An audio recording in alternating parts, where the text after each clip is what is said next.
2025 সালে লি জিয়েন এবং পার্ক বো গম অভিনীত হোয়েন লাইফ গিভস ইউ টাঙ্গেরিনস গল্পের শুরুতে মেয়েটির নাম ছিল উ আই চুন। জন্ম থেকেই তিনি তার বাবাকে দেখেননি। তার মা, যিনি একজন মহিলা ডুবুরি ছিলেন, তার সঙ্গেই তিনি বড় হয়েছেন। একদিন দ্বিতীয় স্থান অর্জন করা তার কবিতাটি নিয়ে তিনি তার মায়ের প্রশংসা পেতে চেয়েছিলেন, তবে তার মা আরও বেশি টাকা উপার্জনের জন্য ডুবুরি শেষে একা গভীর সমুদ্রে গিয়েছিলেন যতটা সম্ভব সামুদ্রিক খাবার ধরার জন্য। কিন্তু এই কাজটি অন্য মহিলা ডুবুরিদের মধ্যে নিষিদ্ধ ছিল। সেই সময়ে লোকেরা ড্রাগন দেবতাকে বিশ্বাস করত এবং মনে করত যে লোভী মহিলা ডুবুরিরা তাদের প্রাপ্য শাস্তি পাবে। এছাড়াও একটি অলিখিত নিয়ম ছিল, দীর্ঘ সময় ধরে ডুব দেওয়ার কারণে শ্বাসকষ্ট হতে পারে, তাই কোনো মহিলা ডুবুরি অসুস্থ হয়ে না এলে সবাই তাদের রোজগারের কিছু অংশ তাকে দিত। তবে কঠোর এবং রক্ষণশীল আই চুনের মা রাজি ছিলেন না। তিনি মনে করতেন লিম শের 3টি ছেলে রয়েছে, কেন তিনি তার জীবন দিয়ে রোজগার করা খাবার দিয়ে তাদের প্রতিপালন করবেন। যদিও মুখে তিনি খারাপ ভাষায় বকাবকি করছিলেন, তবুও তিনি 2000 ওনের 2টি ঝিনুক এগিয়ে দেন। আসলে আই চুনের মা তার প্রথম স্বামীর মৃত্যুর পর দ্বিতীয়বার বিয়ে করেছিলেন এবং একটি মেয়ে ও একটি ছেলের জন্ম দিয়েছিলেন। আই চুনকে তার শ্বশুর বাড়িতে একা রেখে গিয়েছিলেন। তার ছোট কাকা তার দেখাশোনা করতেন। তিনি বুঝতে পারছিলেন না একটি মেয়ের অন্যের কবিতা লেখার কি দরকার। এমনকি দ্বিতীয় স্থান পেলেও তার উচিত ছিল তার স্বামীর পরিবারের কাছে গিয়ে মেয়েকে স্কুলে পাঠানোর অনুরোধ করা। তিনি তখনই আই চুনকে বাড়ি ফিরিয়ে আনতে চেয়েছিলেন। ভাগ্যক্রমে বাচ্চাটির মন খারাপ করা চেহারা তার দ্বিতীয় স্বামী দেখতে পেয়েছিলেন। আসলে আই চুনের মা জানতেন না যে তার ছোট কাকা তার নিজের ছেলের প্রতি পক্ষপাতিত্ব করেন। শুধু আই চুনকে দিয়ে সাধারণ কাজ করানোই নয়, এমনকি মাছ কেনার সময়ও মাত্র 5টি কিনতেন। এটা জানা দরকার যে সমুদ্র তীরবর্তী গ্রামে সামুদ্রিক খাবার খুব সস্তা। তারা একটি মাছ কম কিনলে আই চুনের জন্য অর্থ সাশ্রয় করতেন। সেদিন রাতে তার দ্বিতীয় স্বামী আই চুনের কবিতা পড়ছিলেন এবং জিজ্ঞাসা করছিলেন কেন তিনি মেয়েটিকে তাদের সাথে থাকতে আনেন না। আই চুনের মা কিভাবে তার সন্তানকে দূরে রাখতে পারতেন। তিনি জানতেন তার দ্বিতীয় স্বামী উদার হলেও অলস। যদি তিনি মেয়েটিকে নিয়ে আসেন তবে শুধু কঠোর পরিশ্রমী নয়, তাকে তার সৎবাবার ছোট ভাইবোনদেরও দেখাশোনা করতে হবে। জীবন এমনিতেই কঠিন হয়ে পড়বে। তিনি আই চুনের ভবিষ্যৎ নষ্ট করতে চাননি এবং আরও চাননি যে তার মেয়ে যেন মহিলা ডুবুরি হয়। আই চুনের দ্বিতীয় স্বামী তার মাকে এত উত্তেজিত দেখে তাকে তার মেয়ের কবিতা না পড়ার পরামর্শ দেন। তার এই কথায় আই চুনের মায়ের কৌতূহল মুহূর্তেই জেগে ওঠে। তিনি তাড়াতাড়ি কবিতার বইটি হাতে নিয়ে পড়েন এবং তার মুখের ভাব ক্রমশ গম্ভীর হয়ে ওঠে। দৃশ্য পাল্টে যায়। আই চুনের মা 2টি মাছের মালা নিয়ে তার স্বামীর বাড়িতে ছুটে যান এবং সজোরে তার ছোট কাকার খাবারের টেবিলে ছুঁড়ে মারেন। এইভাবেই আই চুনকে তার মা তার সৎবাবার বাড়িতে নিয়ে যান। ফেরার পথে আই চুন তার মাকে সান্ত্বনা দেয়, কাকার মাছ না দেওয়ার জন্যই মা ও মেয়ে একসাথে থাকতে পারছে। আই চুনের মা শুনে বলেন যদি সে মাকে এত ভালোবাসে তবে তাড়াতাড়ি বড় হোক এবং প্রতিদিন তাকে 100 দিক। আর এটাই ছিল কবিতার বিষয়বস্তু। আই চুনের মা হাঁটতে হাঁটতে বলতে থাকেন এত সুন্দর কবিতা প্রথম হওয়া উচিত ছিল। সম্ভবত এই প্রথম মায়ের ভালোবাসা অনুভব করে তার মনে হয়েছিল সামনের পথ যতই কঠিন হোক না কেন, চাঁদের আলোয় আলোকিত হয়েও তিনি তার মায়ের পিছনে চলতে পারবেন। সময় দ্রুত বয়ে যায়। আই চুন দ্বিতীয় শ্রেণীতে ওঠে। শ্রেণীতে মনিটর নির্বাচিত না হওয়ায় সে খুব কাঁদছিল। প্রথমে তার মা ভেবেছিলেন সহকারী শ্রেণী মনিটর ও ভালো, কারণ বড় পদ আর ছোট পদ একই রকম গুরুত্বপূর্ণ। তবে আসল ঘটনা তেমন ছিল না। আই চুন 37 ভোট পেয়েছিল আর তার প্রতিদ্বন্দ্বী 24টি ভোট পেয়েছিল। শিক্ষক সুন্দর করে বুঝিয়ে বলেছিলেন তাদের বাবা মা ক্লাসে রুটি দান করেছেন, কৃতজ্ঞতা বোধ করা উচিত। আসলে তিনি ঘুষ নিয়েছিলেন। মেয়ের এই কষ্টের কথা শুনে আই চুনের মাও কিছুটা অন্যায় অনুভব করেছিলেন। তিনি চাননি তার মেয়ের ভবিষ্যৎ তার মতো হোক। তাই পরের দিন তিনি তার বন্ধুর জমিতে যান এবং প্রতিশ্রুতি দেন যে তিনি তাকে গরুর মতো ব্যবহার করবেন। 2 দিনের মধ্যে তিনি পুরো জমি চাষ করে দেবেন। তবে বিয়ের সময় পরা তার মুক্তোর নেকলেসটি তাকে ধার দিতে হবে। 2 দিন পর সরল আই চুনের মা ধার করা নেকলেসটি নিয়ে শিক্ষিকার সামনে বসেন। প্রথমে তিনি হাতে তৈরি এক বাক্স পিঠা দেন, তারপর জোর দিয়ে বলেন তার মেয়েই শ্রেণী মনিটর হওয়া উচিত। দৃশ্য পাল্টে যায়। আই চুনের মা মেয়েকে নিয়ে স্কুল থেকে বেরিয়ে যান। আসলে শিক্ষক পিঠার দিকে ফিরেও তাকাননি। আই চুনের মা প্রায় ফিসফিস করে বলেন প্যাকেজে এক জোড়া নাইলনের মোজা আছে, বিশেষভাবে কাউকে দিয়ে আনিয়েছেন শিক্ষিকার পা গরম রাখার জন্য। কে জানত মোজার বাক্সে একটি খামও ছিল। খামের ভিতরে 4000 ওনের উপহারের টাকা ভরা ছিল। কঠোর এবং রক্ষণশীল মা তার মেয়ের জন্য তোষামত করতে শিখেছিলেন। তিনি চেয়েছিলেন তার সন্তান একদিন শিক্ষক এর মতো হোক। অপ্রত্যাশিতভাবে আই চুন তাকে বলে শ্রেণী মনিটর হতে ভালো চরিত্র এবং প্রচুর আর্থিক ক্ষমতার প্রয়োজন। সহকারী শ্রেণী মনিটর এর মতোই, শুধু সামনে একটি শব্দ বেশি আছে। আই চুনের মা শুনে কিছুটা লজ্জিত হন। একদিকে চোখের জল আটকানোর চেষ্টা করেন, অন্যদিকে জোর দিয়ে বলেন তার নয় বরং তার মায়ের কষ্ট হচ্ছে। মায়ের অক্ষমতার কারণে তাদের জীবন দুর্বিষহ। তার মেয়ে আরো ভালো জীবনের যোগ্য, তাই পিছপা হয় না, জীবনকে উপভোগ করো। তবে অপ্রত্যাশিত ঘটনা নির্বে এসেছিল। আই চুনের মায়ের সম্ভবত কোনো রোগ হয়েছিল। তিনি নিজের জন্য ধর্মীয় আচার করিয়েছিলেন, কিন্তু মনে হয় তার অবস্থার উন্নতি হয়নি। 2 বছর পর এক রাতে আই চুনের মা তার সবচেয়ে সুন্দর পোশাক পরেন, তার শাশুড়ির কাছে যান এবং কিছু অনুরোধ অনুরোধ করেন। তারপর গভীর ঘুমে আচ্ছন্ন আইচুনকে জাগিয়ে তোলেন এবং 6টি ঝিনুক ভেজে দেন যা তারা সাধারণত খেতে পারতেন না। এরপর তিনি নির্দেশ দেন যদি তিনি মারা যান তবে যেন সে তার কাকার কাছে আশ্রয় চায়, সৎবাবার কাছে যেন দাসী হয়ে না থাকে। তার সবচেয়ে বড় ইচ্ছা ছিল তার মেয়ের বিয়েতে আত্মীয় স্বজনরা যেন যৌতুক দেন, না হলে তিনি খুব কাঁদবেন। তোমাকে মাকে কথা দিতে হবে। এরপর আইচুনের মা মারা যায়। মা মারা যাওয়ায় আইচুন বলল, মা মারা গেল, বাবা মারা গেল, তারা কেন আমাকে জন্ম দিল?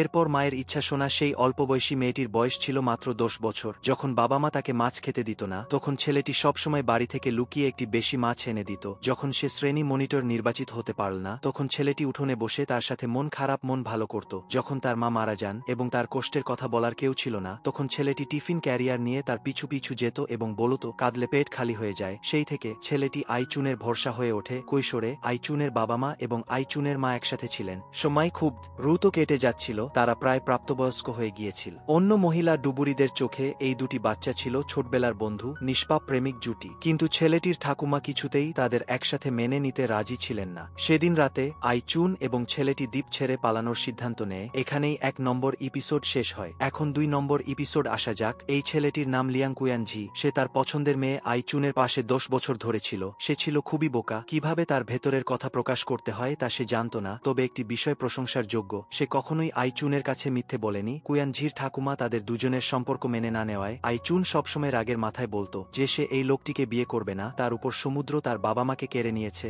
আশেপাশে সমুদ্রের ঢেউ দেখলেই তার খারাপ লাগতো। তাই সে সিদ্ধান্ত নিয়েছিল যে সে যেভাবেই হোক সিউলে বিয়ে করবে, এই দ্বীপের কোনো বাসিন্দাকে নয়, বিশেষ করে সেই পুরুষকে যে একটি কবিতাও মুখস্থ করতে পারে না। পাশে দাঁড়ানো কুয়ানজি একটিও কথা বলেনি, আইচুনকে আপন মনে বকবক করতে দিচ্ছিল। তারা দুজনে যে ভালোবাসার সম্পর্কে আবদ্ধ ছিল তা কুয়ানজির ঠাকুমা এবং মা দুজনেই দেখেছিলেন। এখানে কুয়ানজির মায়ের কথা বিশেষভাবে উল্লেখ করতে হয়। পুত্রবধূ হয়েও তার কিছু বলার ছিল না, তার মনোভাব ছিল স্বাভাবিক। তিনি মনে করতেন ছেলেমেয়েরা যথেষ্ট খেললে নিজেরাই ঠিক হয়ে যাবে। কুয়ানজির ঠাকুমা ছিলেন এলাকার বিখ্যাত বৈদ্য। তিনি সবসময় মনে করতেন আইচুনের মা ছিলেন একটি অভিশাপ এবং নাতির সাথে অভিশাপের মেয়ের সম্পর্ক তিনি কিছুতেই মেনে নেবেন না। তবে দুটি বাচ্চার মনে আগেই ভালোবাসার জন্ম নিয়েছিল। কুয়ানজি সুযোগ বুঝে আশেপাশে কেউ নেই দেখে হঠাৎ করে তার হাত পকেটে ঢুকিয়ে দেয়। সেই সময় আইচুন হতভম্ব হয়ে দাঁড়িয়েছিল। এরপর কুয়ানজি তার কোনো প্রতিক্রিয়া দেওয়ার আগেই দ্রুত তার ঠোঁটে কিস করে সেই রৌদ্রোজ্জ্বল দিনে যখন চারপাশে সরিষার ফুল ফুটেছিল। আইচুন এবং কুয়ানজির মিষ্টি প্রথম প্রেম শুরু হয়েছিল।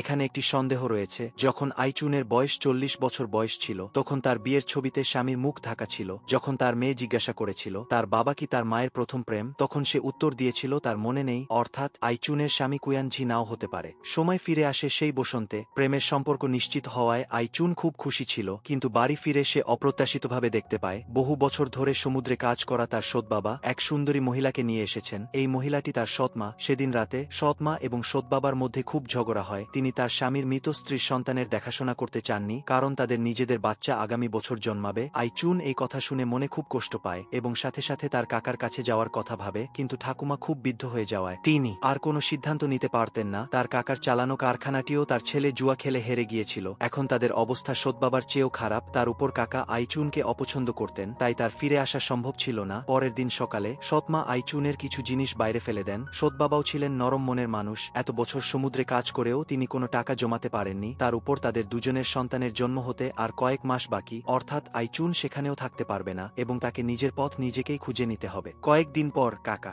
একটি উপায় বাতলে দেন। তিনি প্রতিশ্রুতি দেন যে তিনি তাকে হান স্ট্রিট কারখানায় শিক্ষানবিশ হিসেবে ঢোকানোর ব্যবস্থা করতে পারবেন। কয়েক বছর কষ্ট করলে সে 15,000 ওন বেতন পাবে। তখন তিনি একটি ভালো পাত্র খুঁজে তাকে বিয়ে দেওয়ার ব্যবস্থাও করবেন। তবে শর্ত ছিল অর্ধেক বেতন বাড়িতে পাঠাতে হবে। কাকার কথা যেন আইচুনের ঘুম ভাঙিয়ে দিল। তার তো আর কোনো বাঁধন নেই। রাতে কুয়ানজি আগের মতোই দুটি ঝিনুক চুরি করে এনে তার বান্ধবীকে দেওয়ার জন্য প্রস্তুত হয়। ঠিক সেই সময় আইচুন ছুটে আসে। সে জানতে চায় সে কি তার ঠাকুমাকে রাজি করাতে পারবে এবং কুয়ানজির উপর ভরসা করা উচিত কিনা। সত্যি কথা বলতে কুয়ানজি আগে কখনো আইচুনকে এত ভেঙে পড়তে দেখেনি। সে অজান্তেই নার্ভাস হয়ে পড়ে। এরপর হঠাৎ তার মাথায় আসে এবং সে খুব জোরে সেই কবিতাটি আবৃত্তি করতে শুরু করে যা আইচুনের সবচেয়ে প্রিয় ছিল, চিরন্তন রোমান্স, বাতাসের মতো পবিত্র। এমন পরিস্থিতিতে দুটি বাচ্চা একটি আশ্চর্যজনক সিদ্ধান্ত নেয়। সেদিন রাতে কুয়ানজি বাড়ি থেকে কিছু জিনিস চুরি করে ঘর থেকে বেরিয়ে যায়। একই সময়ে আইচুন তার সৎমায়ের উঁচু হিলের জুতো পরে, তার মায়ের দেয়া চুলের কাটা লাগিয়ে এবং তার মনে হওয়া মতো একটি আধুনিক সাজ করে তার ভালোবাসার মানুষের সাথে গ্রাম ছেড়ে পালিয়ে যায় এবং সিউলের দিকে রওনা হওয়া জাহাজে ওঠে। তবে প্রথমবার বাইরে বেরোনোয় তারা দুজন খুবই জড়সড় ছিল, যার সাথে সাথেই জাহাজের ক্যাপ্টেনের সন্দেহ জাগিয়ে তোলে। যখন ক্যাপ্টেন তাদের পরিচয়পত্র দেখতে চান তখন আইচুন একটু লজ্জা পেয়ে উঠে দাঁড়ায় এবং দ্বিভাবে বলে যে সে এবং কুয়ানজি স্বামী স্ত্রী। যদিও তারা দুজনে নিরাপদে সিউলে পৌঁছায়, কিন্তু মূল্যবান গয়না বন্ধক রাখতে গিয়ে তারা আবার সমস্যায় পড়ে।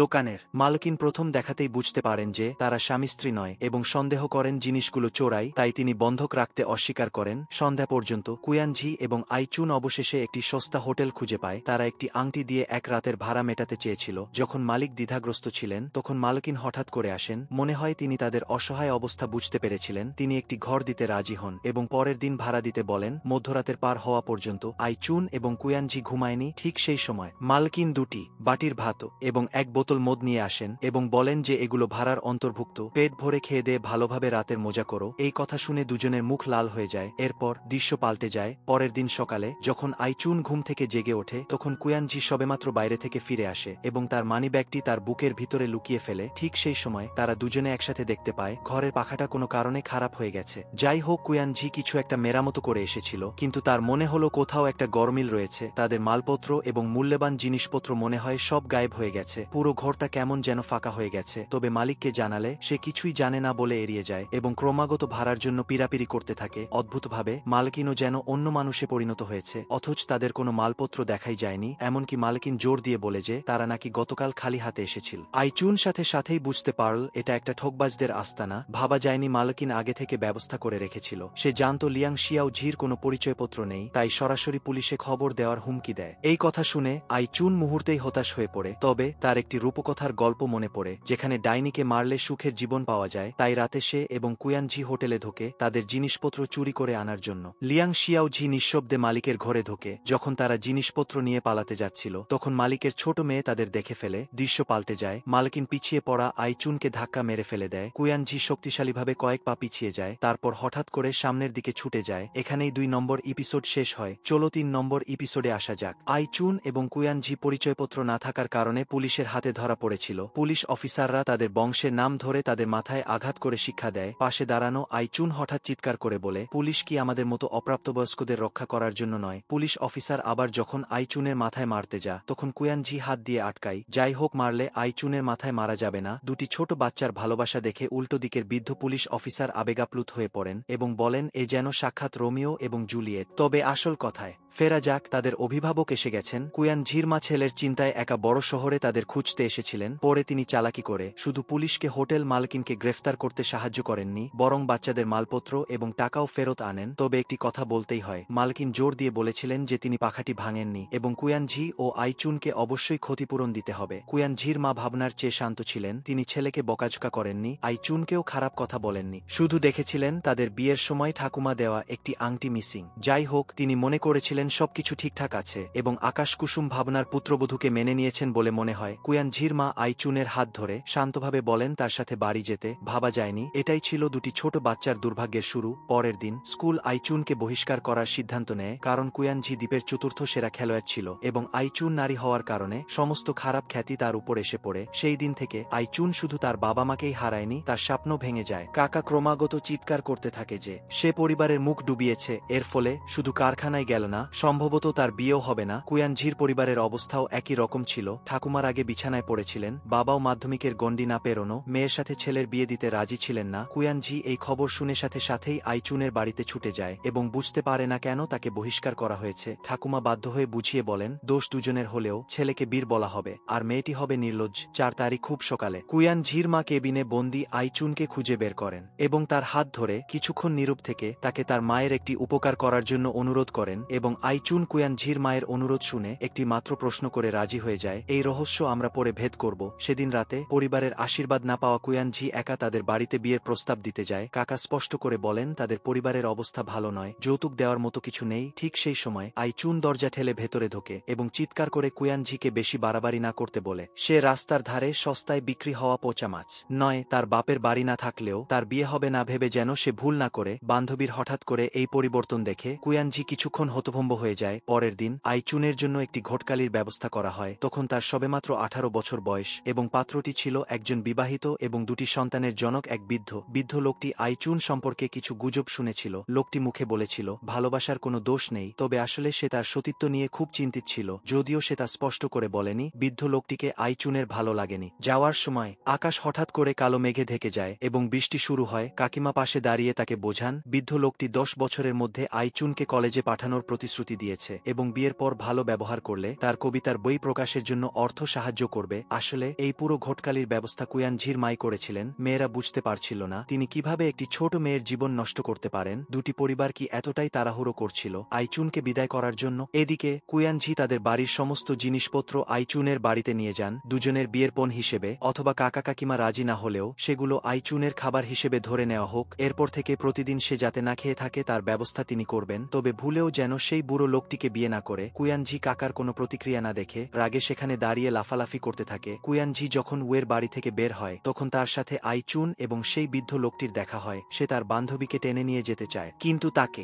ধাক্কা দিয়ে সরিয়ে দেওয়া হয়। ঠিক এই সময়ে কুয়ানঝি এবং সেই বৃদ্ধ লোকটির মধ্যে শত্রুতা তৈরি হয়। অবশেষে কুয়ানঝি আইচুনকে সেই জায়গায় নিয়ে যায় যেখানে তাদের প্রথম কিস হয়েছিল এবং সেই জন্মদিনের আংটিটি তার হাতে পরিয়ে দেয়। তবে আইচুন আর পালিয়ে বেড়ানো বা চোরের মতো জীবন কাটাতে চায় না। সে বুঝতে পারে না কেন শুধু তাকেই শাস্তি পেতে হবে, কেন সমস্ত দোষ তার উপর চাপানো হবে, কেন তাকে বহিষ্কার করা হবে, কেন শুধু তাকেই নির্লজ্জ বলা হবে। তাই সবকিছু শেষ হয়ে যায়। আইচুন গুরুত্ব দিয়ে কুয়ানঝিকে বলে তার সাথে থাকলে কোনো আশার আলো দেখা যায় না, দূরে যাওয়া সম্ভব নয়। নিজের পরিবারকে ঘৃণা করে কাঙ্ক্ষিত ধনী জীবনের কথা ভাবার সময় নেই। যদি সে কুয়ানঝিকে বিয়ে করে তবে তার উপর আরও বেশি অত্যাচার করা হবে। এখন আমার কোনো বাড়ি নেই, হয়তো অনেক দিন ধরে প্রেম করার কারণে অথবা একে অপরের সবচেয়ে অসহায় রূপ দেখার কারণে শেষ পর্যন্ত তাদের দুজনের পথ আলাদা হয়ে যায়। আইচুন কুয়ানঝিকে অনুরোধ করে যেন সে তাকে মুক্তি দেয়। এই পর্যন্তই ছিল তাদের দুজনের তীব্র প্রথম প্রেম। আইচুন কুয়ানঝিকে বলে তার দ্বীপ ছেড়ে যাওয়া উচিত, তবেই সে তার কাঙ্ক্ষিত জীবন পাবে। কুয়ানঝি শুনে চিৎকার করেনি, কাঁদেনি, শুধু অঝরে তার চোখ থেকে জল মুছেছিল। হয়তো জীবনের পথে বাধা অতিক্রম না করলে বড় হওয়া যায় না, অথবা হয়তো কাউকে ভালোবাসা মানে সবসময় তাকে পাওয়া নয়। যাই হোক, আধ মাস পর কুয়ানঝি সিউলে প্রশিক্ষণের জন্য জাহাজে ওঠে। তবে জাহাজ ছাড়ার আগে সে ক্রমাগত বন্দরের দিকে তাকিয়েছিল, যেন কারো আসার অপেক্ষা করছে। আর কুয়ানঝির মা অবশেষে স্বস্তির নিঃশ্বাস ফেলেন। আসলে আইচুন তাকে জিজ্ঞাসা করেছিল, কুয়ানঝি কি সত্যিই পুরো দ্বীপে চতুর্থ? কুয়ানঝির মা ইঙ্গিতে বুঝিয়েছিলেন যে আইচুন না থাকলে সে হয়তো তৃতীয় হতে পারত, এমনকি প্রথম দুইজনের মধ্যে পদকও পেতে পারত। তাই সুযোগ বুঝে তিনি আইচুনকে কুয়ানঝিকে ছেড়ে তার সাথে থাকতে বলেন, কারণ তার ছেলে সবকিছু হারাবে, যার মধ্যে পরিবার এবং স্বপ্ন অন্তর্ভুক্ত। কিছুক্ষণ পর জাহাজ বন্দর ছেড়ে চলে যায়। কুয়ানঝি সেই মানুষটির জন্য অপেক্ষা করতে থাকে, কিন্তু সে আর আসেনি। সে বরং কোচকে বলে সে কঠোর অনুশীলন করছে, কারণ আইচুন দ্বীপ ছেড়ে যেতে চেয়েছিল। কারণ মাছ বিক্রি করে যথেষ্ট টাকা রোজগার হয় না, তার পড়াশোনার ফলও ভালো নয়, শুধু পুরস্কার পেলে তবেই সে তাকে সাথে নিয়ে সিউলে যেতে পারবে। এখন আইচুন নেই, তাই প্রশিক্ষণেরও কোনো মানে নেই। একই সময়ে আইচুন বিয়ের পোশাক বাছাই করছে। আসলে সে সত্যিই সেই বৃদ্ধ লোকটিকে বিয়ে করতে চায় না, না কলেজে পড়ার জন্য,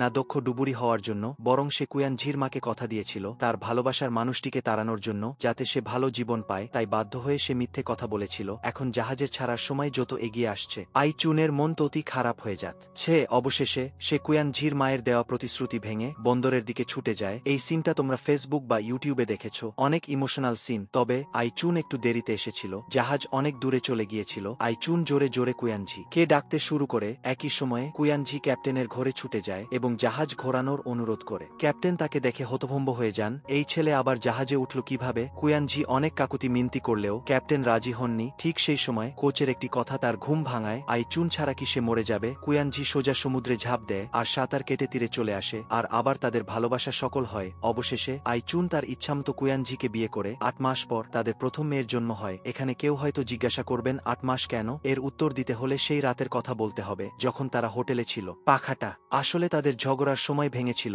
অতিরিক্ত হোটেলের সকালে ঘুম থেকে উঠে কুয়ানঝি তার সমস্ত গয়না বন্ধক রাখার অনুরোধ করে। মালকিন তাকে করুণা করে এবং আইচুনের প্রতি তার ভালোবাসা দেখে তাদের বিয়ের আংটি ফেরত দেন, যা তাদের বিয়ের জন্য রাখা ছিল। সেদিন সকালে কুয়ানঝি কেন মানিব্যাগ লুকিয়েছিল এটাই তার কারণ। তবে দুজনে অনেক কষ্টের পর একসাথে ঘরোয়া জীবন শুরু করলেও শাশুড়ির কাছ থেকে খারাপ ব্যবহার পাওয়ার দিনগুলো সবে শুরু হয়েছিল। তাহলে এরপর কি গল্প ঘটবে? এখানেই 3 নম্বর এপিসোড শেষ হয়। 4 এপিসোডে যখন তার শাশুড়ি ঠাকুমা তাকে অপয়া বলেছিল তখন সে রাগ করেনি, কিন্তু যখন পুরো পরিবার তার একমাত্র মেয়েকে মহিলা ডুবুরি বানাতে চেয়েছিল এখানেই। আসলে আইচুন একটি মেয়ের জন্ম দেওয়ার পর থেকে প্রতিদিন ভোর 3টায় তার শাশুড়ি ঠাকুমা তাকে ডেকে তুলতেন ধর্মীয় আচার পালনের জন্য, যাতে দেবতারা তাকে একটি ছেলে দান করেন। সেদিন আইচুন তার বাপের বাড়ি থেকে শ্বশুর বাড়িতে জিনিসপত্র নিয়ে যাচ্ছিল। সে বুঝতে পারছিল না তার মা তার উপর বোঝা হলে কি অসুবিধা, তাহলে সে অন্তত তার মেয়েকে দেখতে আসতে পারত। ঠিক সেই সময় তার সৎমা তার ছেলেকে কোলে নিয়ে বেরিয়ে আসেন। মনে হয় তিনি আইচুনের মনের কথা বুঝতে পেরেছিলেন এবং বলেন, বিবাহিত মেয়েরা বাপের বাড়ি ফিরে যেতে পারে না। একই সাথে সৎ মার পরিবার চলে যাওয়ার প্রস্তুতি নিচ্ছিল। বিদায়ের আগে সৎমা তার ছেলের জন্য আনা 3 চাকার গাড়িটি আইচুনকে দেন। রাতে আইচুন সৎমার ফেলে দেওয়া জিনিসপত্র বাড়িতে ফিরিয়ে আনে। শাশুড়ি সেগুলো দেখে ভালো জিনিসগুলো সব বেছে নেন। এছাড়াও 3 চাকার গাড়িটি নিয়ে তার অন্য আপত্তি ছিল, মেয়েরা ওগুলো চালাতে পারে না, ওটা ফেলে দিতে হবে। আইচুন মনে মনে খুব অসন্তুষ্ট হলেও সে কোনো কথা বলেনি। ঘরে ফিরে কুয়ানঝি দেখে তার স্ত্রীর কলেজে ভর্তির কাগজপত্র ধুলোয় ভরে গেছে। ছেলেটি নির্বে সেটা মনে রাখে। কিছুক্ষণ পর আইচুনও ঘরে ঢোকে। কুয়ানঝি তাকে দেখে সাথে সাথেই এগিয়ে আসে এবং জিজ্ঞাসা করে আজ সে কোথায় গিয়েছিল। আইচুনের একমাত্র চিন্তা সেই 3 চাকার গাড়িটি নিয়ে, যেভাবেই হোক মেয়েকে ওটা চালাতে দিতে হবে। পরের দিন ভোর 3টে আইচুনকে তার শাশুড়ি ঠাকুমা ডেকে তোলেন। তাদের বাড়িতে এক বড় পাত্র মুগের ডাল রান্না করা হয়েছিল। প্রথা অনুযায়ী খাওয়ার জন্য 2টি টেবিল পাতা হয়। পুত্রবধূ এবং মেয়েরা ছোট টেবিলে খাবে। সেই সময় মেয়েটি ডাল খেতে চেয়েছিল, কিন্তু পুরো বাটি খুঁজেও একটিও ডাল পেল না। কুয়ানঝি শুনে সাথে সাথেই তার ডালে ভরা বাটিটি তুলে নেয় এবং ঘুরে দাঁড়িয়ে চামচ ভরে ভরে তার মেয়ে কিমমিং এর বাটিতে ঢেলে দেয়। বহু বছর পর আইচুন যখন কিমমিং এর ঘর গোছগাছ করছিল, তখন মা ও মেয়ের মধ্যে ঝগড়া হয়। কিমমিং মনে করে ছোটবেলায় তাদের অভাব ছিল, সে যা চাইতো তার বাবা মা কিছুই কিনে দিতেন না, তাই বড় হয়ে কাজ করার পর সে যা চায় তাই কিনে আনে, এমনকি সস্তা দামের জুতো। আসলে এই কথাগুলো বলার পরই কিমমিং কিছুটা অনুতপ্ত হয়, আর আইচুন উল্টে তার মেয়েকে সান্ত্বনা দেয় তার মতো জীবন না যাপন করার জন্য। তবে একটা জিনিস হয়তো কিমমিং বুঝবে না, আসলে তার মা তার নিজের সুখ খুঁজে পেয়েছিল। তার চোখে প্রতিদিন মাছ ধরতে যাওয়া তার স্বামী ছিল তার জীবনের আলো। সেদিন শাশুড়ি আইচুনকে বসার ঘরে ডাকেন এবং চান তিনি যেন মা হিসেবে দেবতাদের পূজা করেন, যাতে কিমমিং একজন মহিলা ডুবুরি হয়। তখনই সেই শাশুড়ি কর্তৃক পুত্রবধূর সন্তানের ভবিষ্যৎ নির্ধারণ এর দৃশ্যটি ঘটে। আইচুন তার মায়ের কঠোর এবং সাধারণ স্বভাব উত্তরাধিকার সূত্রে পেয়েছে। তার সাথে যাই হোক না কেন সে মানিয়ে নিতে পারত, কিন্তু তার মেয়ের উপর কেউ হাত তুললে সে ছাড়বে না। কুয়ানঝি 2 বড় থলি ডাল এবং একটি নতুন উচ্চমাদ জমিক পরীক্ষার প্রস্তুতি সামগ্রী নিয়ে বাড়ি ফেরে। কুয়ানঝি উচ্চস্বরে বলে আইচুন তার সাথে সংসার করতে এসেছে। তারপর তার স্ত্রীর হাত ধরে বহু বছর ধরে বসবাসের ঘর ছেড়ে দ্বিভাবে বেরিয়ে যায়। কিমমিং তার মায়ের প্রেমের গল্প শুনে কৌতূহলী হয়ে জিজ্ঞাসা করে যদি তাকে আবার সুযোগ দেওয়া হয় তবে সে কি সেই দরিদ্র বাবাকেই বিয়ে করবে। আইচুন কোনো চিন্তা না করেই উত্তর দেয় হ্যাঁ। এরপরের দিনগুলোতে কুয়ানঝি একটি ছোট কুঁড়েঘর ভাড়া নেয়। ডালের অভাব ছিল না, আর কারো মুখের দিকে তাকিয়ে থাকতে হতো না। শীঘ্রই আইচুন দ্বিতীয় সন্তানের গর্ভবতী হয়। ভাগ্যক্রমে মহিলা ডুবুরি কাকিমাদের যত্নে সে কয়েক দিনের জন্য বিশ্রাম পায়। ঠিক সেই সময় কুয়ানঝি আহত হাত নিয়ে বাড়ি ফেরে। ডাক্তারের পরীক্ষা অনুযায়ী অনেক দেরি হয়ে যাওয়ায় তার আঙুল বেঁকে যাবে। আইচুন হাঁটতে হাঁটতে কাঁদে। বাড়ি ফিরে লিউ ঠাকুমা তাকে সান্ত্বনা দেন, কাজ না করলে টাকা পাওয়া যাবে না, টাকা না থাকলে এই সংসার চলবে না। কুয়ানঝি যদিও যুবক, তবুও সে পরিবারের প্রধান হওয়ার জন্য কঠোর পরিশ্রম করছে। রাতে আইচুন হঠাৎ কুয়ানঝির ব্যথায় গোমানির শব্দ শুনতে পায়। তখনই সে দেখতে পায় তার যুবতী স্বামীর ঘাড়ে ভেড়ার লোম লাগানো, তার পায়ে ছোটবড় অসংখ্য ক্ষত। তার স্বামী কি কষ্টের মধ্যে দিয়ে যাচ্ছে তা সে কল্পনাও করতে পারে না। পরের দিন ভোরে কুয়ানঝি মাছ ধরতে বের হওয়ার জন্য প্রস্তুত হয়। হয়তো এই ধরনের উৎসাহ পরিবারের প্রধানের ক্লান্তি কিছুটা হলেও কমাতে পারবে। স্বামীকে বিদায় জানিয়ে আইচুন ছোট দোকান থেকে 2টি ক্যানের চিনি কেনে। তারপর উপহার হিসেবে সেই বৃদ্ধ লোকটির বাড়িতে যায়। বৃদ্ধ লোকটি তৎক্ষণে বিয়ে করেছে। এখানে একটি ছোট বিষয় রয়েছে, গর্ভবতী মহিলার ঠোঁটের কোণে আঘাতের চিহ্ন, যা স্পষ্টতই পারিবারিক সহিংসতার কারণে হয়েছে। অর্থাৎ যদি আইচুন সেই লোকটিকে বিয়ে করত তবে এই মহিলার অভিজ্ঞতা তারও হতো। এছাড়াও মহিলাটি জানায় বৃদ্ধ লোকটি প্রায় কুয়ানঝির উপর হাত তোলে। সে অনেকবার তাকে বোঝানোর চেষ্টা করেছে, কিন্তু কোনো লাভ হয়নি। অন্যদিকে ছোটবেলার শত্রুতার কারণে বৃদ্ধ লোকটি সব সময় কুয়ানঝিকে সমস্যায় ফেলে, প্রায় তাকে অতিরিক্ত কাজ করতে বাধ্য করে। যদি না তার পরিবারের ভরণ পোষণের দায় থাকত তবে সে কবেই কাজ ছেড়ে দিত। যখন বৃদ্ধ লোকটি আবারও কুয়ানঝিকে উত্ত্যক্ত করছিল তখন কুয়ানঝি বলে আমার স্বামী আর তোমার কাছে কাজ করবে না। চলে যাবার সময় পিছনে ঘুরে ওই বুড়োটাকে লাথি মারে। বর্তমান সময়ে কুয়ানঝি বলে সে শুধু একটু দেরিতে মরতে চায়, যাতে সে প্রথমে তার স্ত্রীকে বিদায় জানাতে পারে এবং তারপর শান্তিতে তার সাথে চলে যেতে পারে। এখানেই 4 নম্বর এপিসোড শেষ হয়। চলো এখন 5 নাম্বার এপিসোডে। কুয়ানঝি স্বামী যথেষ্ট অনেক চেষ্টা করে কাজের জন্য, কিন্তু কেউ তাকে কাজে রাখে না। আসলে সেই বৃদ্ধ লোকটির কারণে সমুদ্র তীরে বড় হওয়া কুয়ানঝি মাছ ধরার নৌকায় যেতে পারত না। তার উপর সমুদ্রযাত্রা ছাড়া তার অন্য কোনো কাজ জানা ছিল না, যার ফলে সে যেখানেই চাকরির জন্য যায় সেখানেই প্রত্যাখ্যাত হয়। দিনের পর দিন কুয়ানঝি ধীরে ধীরে উঠোনে বসে থাকতে শুরু করে। তার সেই হতাশ চেহারা আইচুন লক্ষ্য করে। একদিন খুব ভোরে আইচুন তার স্বামীকে বলে সে সংসারের খরচ জোগাতে টাকা রোজগার করবে, তাই কুয়ানঝির বরং এই ফাঁকে কিছুক্ষণ বিশ্রাম নেওয়া উচিত। কুয়ানঝি তার স্ত্রীকে সত্যি কথা বলে যদি সে সত্যিই বিশ্রাম নেয় তবে তাদের 4 জনের খাবার কি হবে। আইচুন মনে করে সে বাইরে গিয়ে টাকা রোজগার করতে পারে, কিন্তু স্ত্রীকে গভীরভাবে ভালোবাসে এমন কুয়ানঝি কিভাবে রাজি হবে। তাই সে হেসে বলে ছোটবেলায় সে বাঁধাকপি বিক্রি করার জন্য হাঁকও দিতে পারত না, সে কিভাবে টাকা রোজগার করবে। হয়তো বক্তা না ভেবেই কথাগুলো বলেছিল, কিন্তু শ্রোতার মনে তা দাগ কাটে। খালি হয়ে যাওয়া চালের পাত্রের সামনে দাঁড়িয়ে আইচুন তার মৃত মায়ের হাসিমাখা মুখ মনে করে বুঝতে পারে না এত কষ্টের দিনগুলোতে তার মা কিভাবে বেঁচে ছিলেন। এমনকি পরে আইচুন যখন তার মেয়ের কাছে এই ঘটনার কথা বলে তখনও সে সবসময় লজ্জিত বোধ করত, কারণ প্রতি রাতে তাকে বাচ্চাদের ক্ষুধার্ত পেটের গোমানি শুনতে হতো এবং না শোনার ভান করতে হতো। কোনো উপায় না দেখে আইচুন বাধ্য হয়ে তার কাকার কাছে সাহায্য চায়। প্রথমে সে কথা বলতে পারছিল না, শুধু কাঁদছিল। পাশে দাঁড়ানো কাকা চিৎকার করে বলে, ভাগ্নি আর ভালো ঘরের মেয়ে নেই, তাই তাকে সাহায্য করার কোনো দরকার নেই। তবে ঠাকুমা একজন বুদ্ধিমান মহিলা ছিলেন। যখন চালও শেষ হয়ে গেছে তখন অন্যের কাছে মুখ খুলতে লজ্জা লাগে, দেখেই বোঝা যায় সে এখনো বড় হয়নি। রাতে বাড়ি ফিরে আইচুন তার স্বামীকে জাগিয়ে তোলে। সে খুব তাড়াতাড়ি বুড়ো হতে চায়। আগে ভাবত তাড়াতাড়ি বড় হলে মায়ের মতো কষ্টে সহিষ্ণু হতে পারবে, ভাবত বড় হলেই সব সহ্য করতে পারবে। কিন্তু সত্যি বড় হয়েও কেন সে তাদের দিন ভালো করতে পারল না? সেদিন রাতে ঠাকুমা তার সোনার আংটি এবং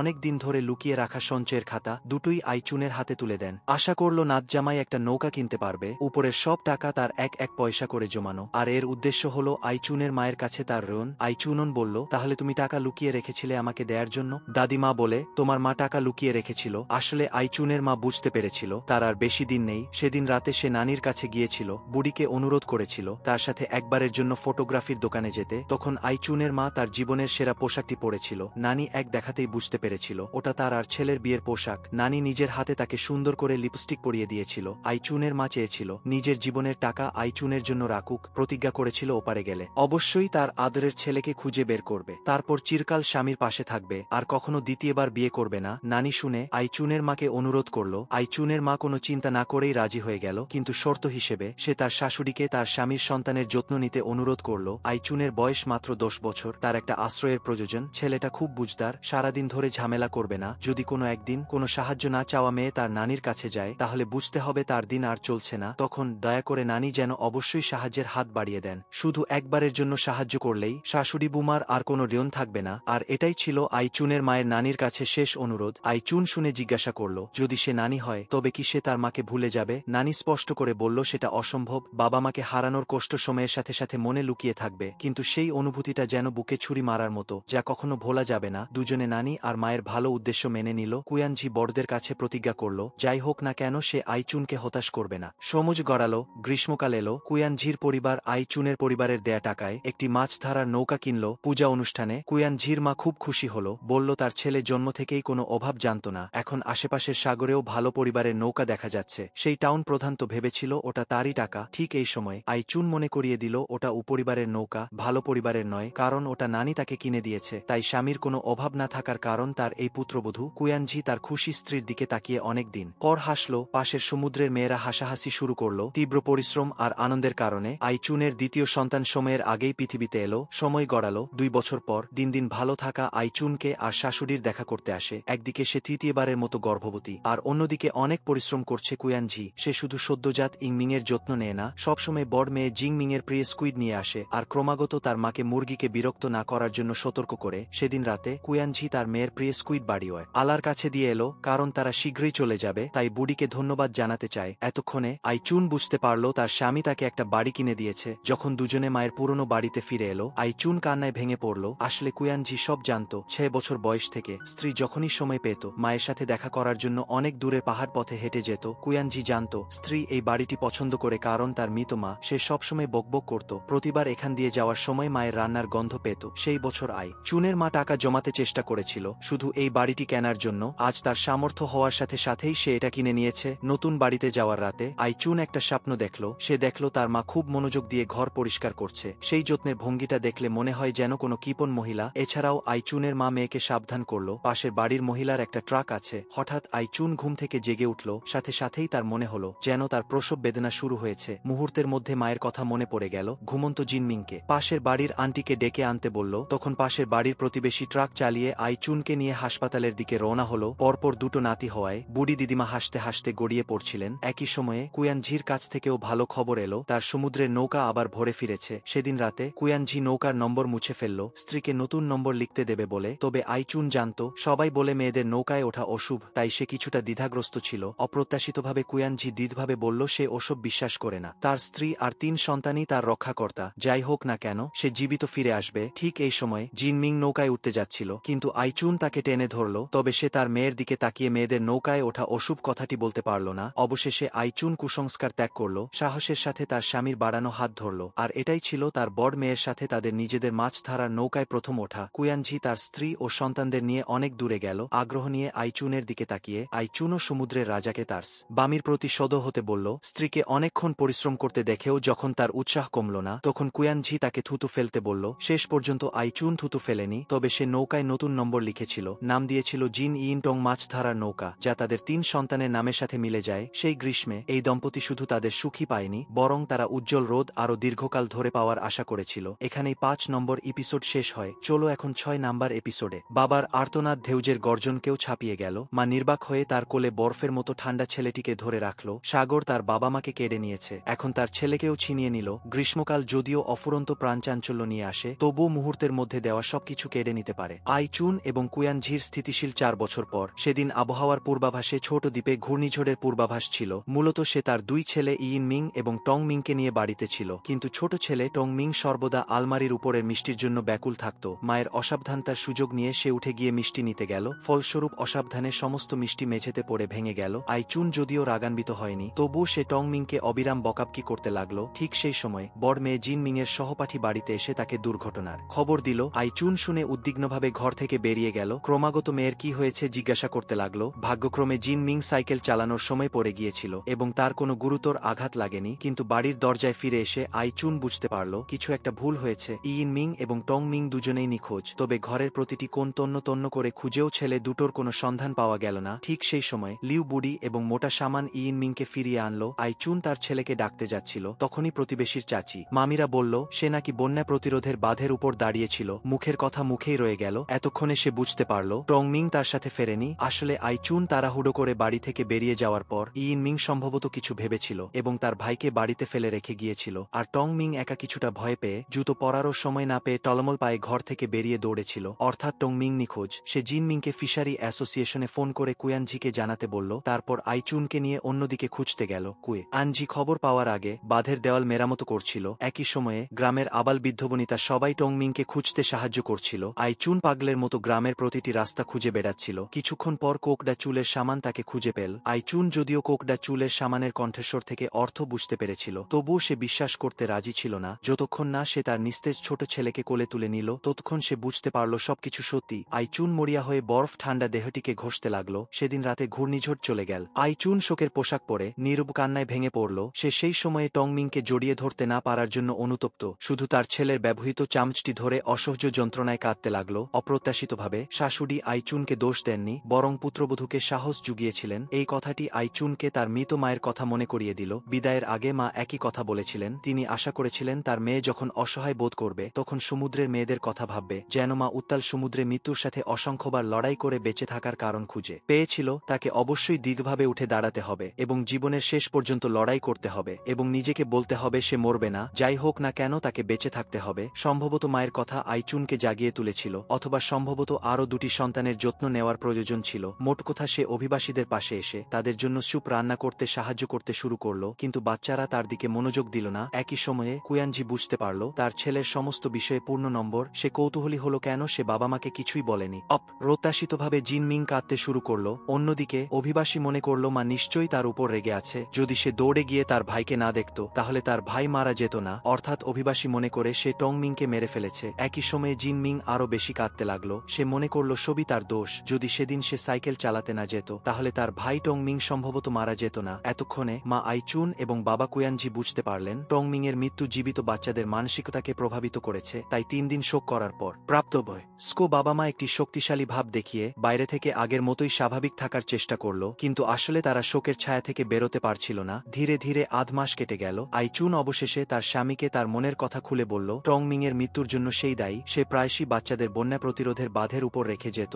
বলতো ঝড় বৃষ্টি যাই হোক না কেন এখানে দাঁড়ালেই বাবা তাড়াতাড়ি বাড়ি ফিরে আসবে। কুয়ানঝি শুনে তার স্ত্রীকে সান্ত্বনা দিল, সবকিছু ঈশ্বরের নিষ্ঠুরতা, তার পরিবারের কারো কোনো দোষ নেই। আসলে তার মনে একজন ব্যক্তির উপর রাগ ছিল, সেই ব্যক্তি যে বৃষ্টির দিনে বাঁধের দেওয়াল মেরামত করছিল। সে নিজেকে ঘৃণা করত কেন সে বাড়িতে ছিল না। সেদিন বাচ্চাদের ডেথ সার্টিফিকেট নিতে যাওয়ার সময় প্রতিদিন একটা করে মেসেজ আসা, যেন কুয়ানঝির হিজ্জে একটা করে ধারালো ছুরি মারার মতো। বিশেষ করে মিতের সাথে অভিভাবকের সম্পর্ক, এই দুটো জায়গা সে প্রায় কাঁপতে কাঁপতে পূরণ করেছিল। তবে যতই শক্তিশালী হৃদয় হোক না কেন, সন্তানের বিচ্ছেদের ব্যথা সহ্য করা যায় না। সেই মুহূর্তে 30 বছরও পূর্ণ না হওয়া পুরুষটি সম্পূর্ণরূপে ভেঙে পড়েছিল। সে ক্লান্ত হয়ে অফিসের ডেস্কে মুখ থুবড়ে পড়েছিল, আর তার ভেতরের আবেগ নিয়ন্ত্রণ করতে পারছিল না। আইচুন পরিবারের টং মিং এর মৃত্যুর পর গ্রামের প্রতিটি পরিবার কিছু খাবার বাঁচিয়ে তাদের তাদের রান্নাঘরে পাঠিয়ে দিত, যেন পুরো গ্রাম মিলে একটি শিশুকে খুঁজছে। তেমনি পুরো গ্রাম মিলে একটি সন্তানহারা মায়ের জীবন বাঁচানোর চেষ্টা করছিল। আর আগের ওই বৃদ্ধের বাড়িতে থাকার সময় আইচুন যখন অভিবাসীর গর্ভবতী ছিল, তখন বাড়িওয়ালার কাছ থেকে চাল ধার নিয়েছিল।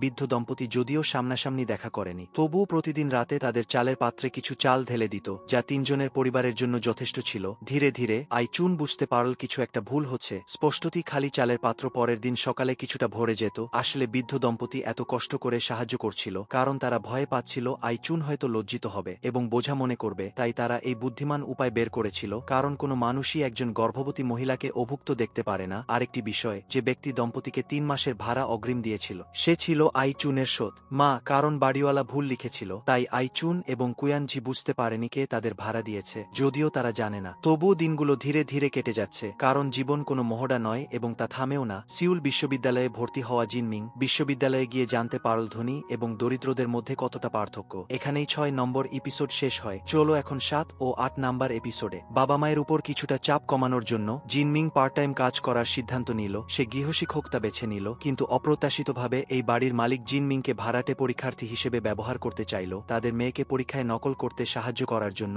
জিনমিং অবশ্যই এর ভালোমন্দ দিক জানত, তাই সে দৃঢ়ভাবে রিজেক্ট করল। নিয়োগকর্তা সুবিধা করতে না পেরে জিনমিংকে ফাঁসানোর চেষ্টা করল, তার বিরুদ্ধে তাদের হীরের আংটি চুরির মিথ্যা অভিযোগ করল। বাবার ভালোবাসা মায়ের ভালোবাসার মতো সূক্ষ্ম না হলেও, তা প্রকাশে আনাড়ি হলেও তা বিশেষভাবে গভীর হয়। তবে যে কোনো সময় সন্তানরা এই ভালোবাসা তাদের আশেপাশে অনুভব করতে পারে। আসলে জিনমিংকে তার নিয়োগকর্তা মিথ্যা অভিযোগে ফাঁসিয়ে থানায় ধরিয়ে দিয়েছিল। সে আইচুনের ছোটখাটো চালাকি উত্তরাধিকার সূত্রে পেয়েছিল। সাফাই গেয়ে চুরির অভিযোগ থেকে মুক্তি পাওয়ার চেষ্টা করছিল, কিন্তু দুর্ভাগ্যবশত তার সাথে সেই 2 পুলিশ অফিসারের দেখা হয়েছিল যারা তার মাকে গ্রেফতার করেছিল। যুক্তি দিয়ে বোঝানো বা আবেগ দেখালে কোনো কাজ হয়নি। তার উপর স্কুলের বাইরে টিউশনি করানো আইন তো দণ্ডনীয় ছিল। মনে হচ্ছে অল্প সময়ের মধ্যে এর কোনো সমাধান হবে না। বৃদ্ধ পুলিশ অফিসার কুয়ানজিকে খবর দিতে চেয়েছিল, কিন্তু জিন মিং ভয় পাচ্ছিল যদি তা করে। এদিকে রাতের বেলা আয়া যখন ঘর পরিষ্কার করছিলেন, তখন অপ্রত্যাশিতভাবে বুঝতে পারলেন যে আংটিটি মালিক চুরি যাওয়ার কথা বলেছিলেন সেটি আসলে গজনার বাক্সে ছিল। এবং তিনি শুনতে পেলেন যে কেন তিনি জিন মিংকে মিথ্যা অপবাদ দিয়েছিলেন, কারণ তিনি ভয় পাচ্ছিলেন জিন মিং বাইরে গিয়ে তার বদলে পরীক্ষা দেওয়ার কথা ফাঁস করে দেবে। তাই আগেভাগেই তাকে চোরের অপবাদ দেওয়া, যাতে সেই দাসী ছাত্রীর কথা কেউ বিশ্বাস না করে। আয়া শুনে সেই হীরের আংটিটি তার আস্তিনে লুকিয়ে ফেললেন। তারপর চুপিসারে সেটি লিভিং রুমের কফি টেবিলের নিচে ফেলে দিলেন এবং পরিষ্কার করার ভান করে অসাবধানে হারানো জিনিসটি খুঁজে পাওয়ার মতো করলেন, যাতে মালিক থানায় গিয়ে বলেন জিনমিং চুরি করেনি। আসলে বহু বছর আগে আইচুন এবং কুয়ানজি একটি হোটেলে আয়াকে তার বাবার উত্তরাধিকার চুরি যাওয়া থেকে বাঁচিয়েছিলেন। তখন আয়া কিছুটা কৌতূহলী হয়েছিলেন তারা একে অপরের সাথে পরিচিত না হয়েও কেন তাকে এত সাহায্য করছে। আইচুনের উত্তর ছিল সহজ, যদি জিনিসপত্র চুরি হয়ে যায় তাহলে তাদের দুজনের মতোই খারাপ অবস্থা হবে। তিনি মনে করতেন কারো এমন পরিস্থিতির শিকার হওয়া উচিত নয়। অপ্রত্যাশিতভাবে তাদের বাবা মায়ের তরুণ বয়সের সেই অপ্রত্যাশিত ভালো কাজ 7246 দিন পর তাদের মেয়ের উপর প্রভাব ফেলল। মহিলা নিয়োগকর্তা বুঝতে পারছিলেন না কেন তিনি জিনমিংকে সাহায্য করছেন। আয়া তাকে বলেছিলেন কারো এমন পরিস্থিতির শিকার হওয়া উচিত নয়। সন্ধ্যা পর্যন্ত জিনমিংকে ছেড়ে দেওয়া হয়নি। তার মনে অনেক অভিযোগ ছিল যা সে তার মাকে বলতে চেয়েছিল, কিন্তু মায়ের উদ্বিগ্ন কণ্ঠস্বর শুনে সে তার অভিযোগ চেপে গেল। তবে মা ও মেয়ের কিছুক্ষণ কথা বলার পরেই টাকার জন্য ঝগড়া শুরু হলো। জিনমিং তার মায়ের স্বাস্থ্য নিয়ে চিন্তিত ছিল। সে প্রতিদিন রাস্তার পাশে তার জিনিস বিক্রি করা এবং সেই মরা শামুকগুলোকে ঘৃণা করত। ঠিক সেই সময় আইচুন জিনমিংকে খবর দিল যে তার বাবা একজন ডুবে যাওয়া ব্যক্তিকে বাঁচিয়েছেন এবং পথে তার সাথে দেখা করতে যাবেন। সে জিজ্ঞাসা করল বাবা মেয়ে দেখা করেছে কিনা। এই খবর শুনে জিনমিং সাথেই বাসে করে স্কুলের দিকে রওনা হলো। স্টেজ থেকে অনেক দূরে সে তার বাবাকে স্টেজের বেঞ্চে বসে থাকতে দেখল। সাথেই সে বুঝতে পারল তার স্বল্পভাষী বাবা পুরো একদিন অপেক্ষা করেছেন। বাস স্টেজে না পৌঁছানো পর্যন্ত কুয়ানজি দাঁড়িয়েছিলেন এবং তার মেয়ের জন্য অপেক্ষা করছিলেন। অবশেষে তিনি জিনমিংকে দেখতে পেলেন। দৃশ্য পরিবর্তিত হলো। বাবা ও মেয়ে একটি ছোট দোকানে বসে আছে। কুয়ানজি অভ্যাসমতো তার বাটির শামুকগুলো বেছে আলাদা করছেন, আর জিনমিং একের পর এক গ্লাসে মদ খাচ্ছে। অ্যালকোহলের কারণে নাকি তার জমে থাকা কষ্ট বেশি ছিল। মেয়ে প্রথম নির্বতা ভাঙল। সে স্পষ্ট করে বলল যে সে শুধু তার পার্ট টাইম চাকরি হারায়নি, বরং স্কুল থেকেও তাকে হোস্টেল ছাড়তে বলা হয়েছে, এমনকি শেষ স্কলারশিপও পায়নি। কুয়ানজি তার মেয়েকে সান্ত্বনা দিলেন, বিশ্ববিদ্যালয়ে বিভিন্ন জায়গা থেকে সেরা মেধাবীরা আসে, মাঝে মাঝে প্রথম না হওয়াটা স্বাভাবিক। জিনমিং সেই আকাশে উড়ে যাওয়া ড্রাগনের মতো কথাগুলো ঘৃণা করত, কারণ ড্রাগন এবং ফিনিক্সের উড়ে যাওয়ার পেছনে অবশ্যই গরু এবং ঘোড়ার মতো বাবা মা থাকে। এছাড়াও অধ্যাপক তাকে বিদেশে পড়াশোনা করার সুপারিশ করেছিলেন, কিন্তু সে সেই সুযোগ ইলিংকে দিয়ে দিয়েছে। আমিও বিদেশে পড়াশোনা করতে চাই, আর কোনো খারাপ পার্ট টাইম কাজ করতে চাই না। যত বেশি এমন হয় ততিপা আটকে যায়। মা বাবা যত দূরে দৌড়াতে চাই ততিপা আটকে যায়, শুধু একটা দুঃখিত বলার ইচ্ছে করে। কিন্তু সেই ফোমের মতো জিনিসগুলো ছোটবেলা ছোটবেলার মতো কুয়ানঝি জিনমিংকে বলে, করো, বাবা এখানেই আছে। কুয়ানঝি চেয়েছিলেন তার সন্তান যা করতে চায় তাই করুক, ফলাফল যাই হোক না কেন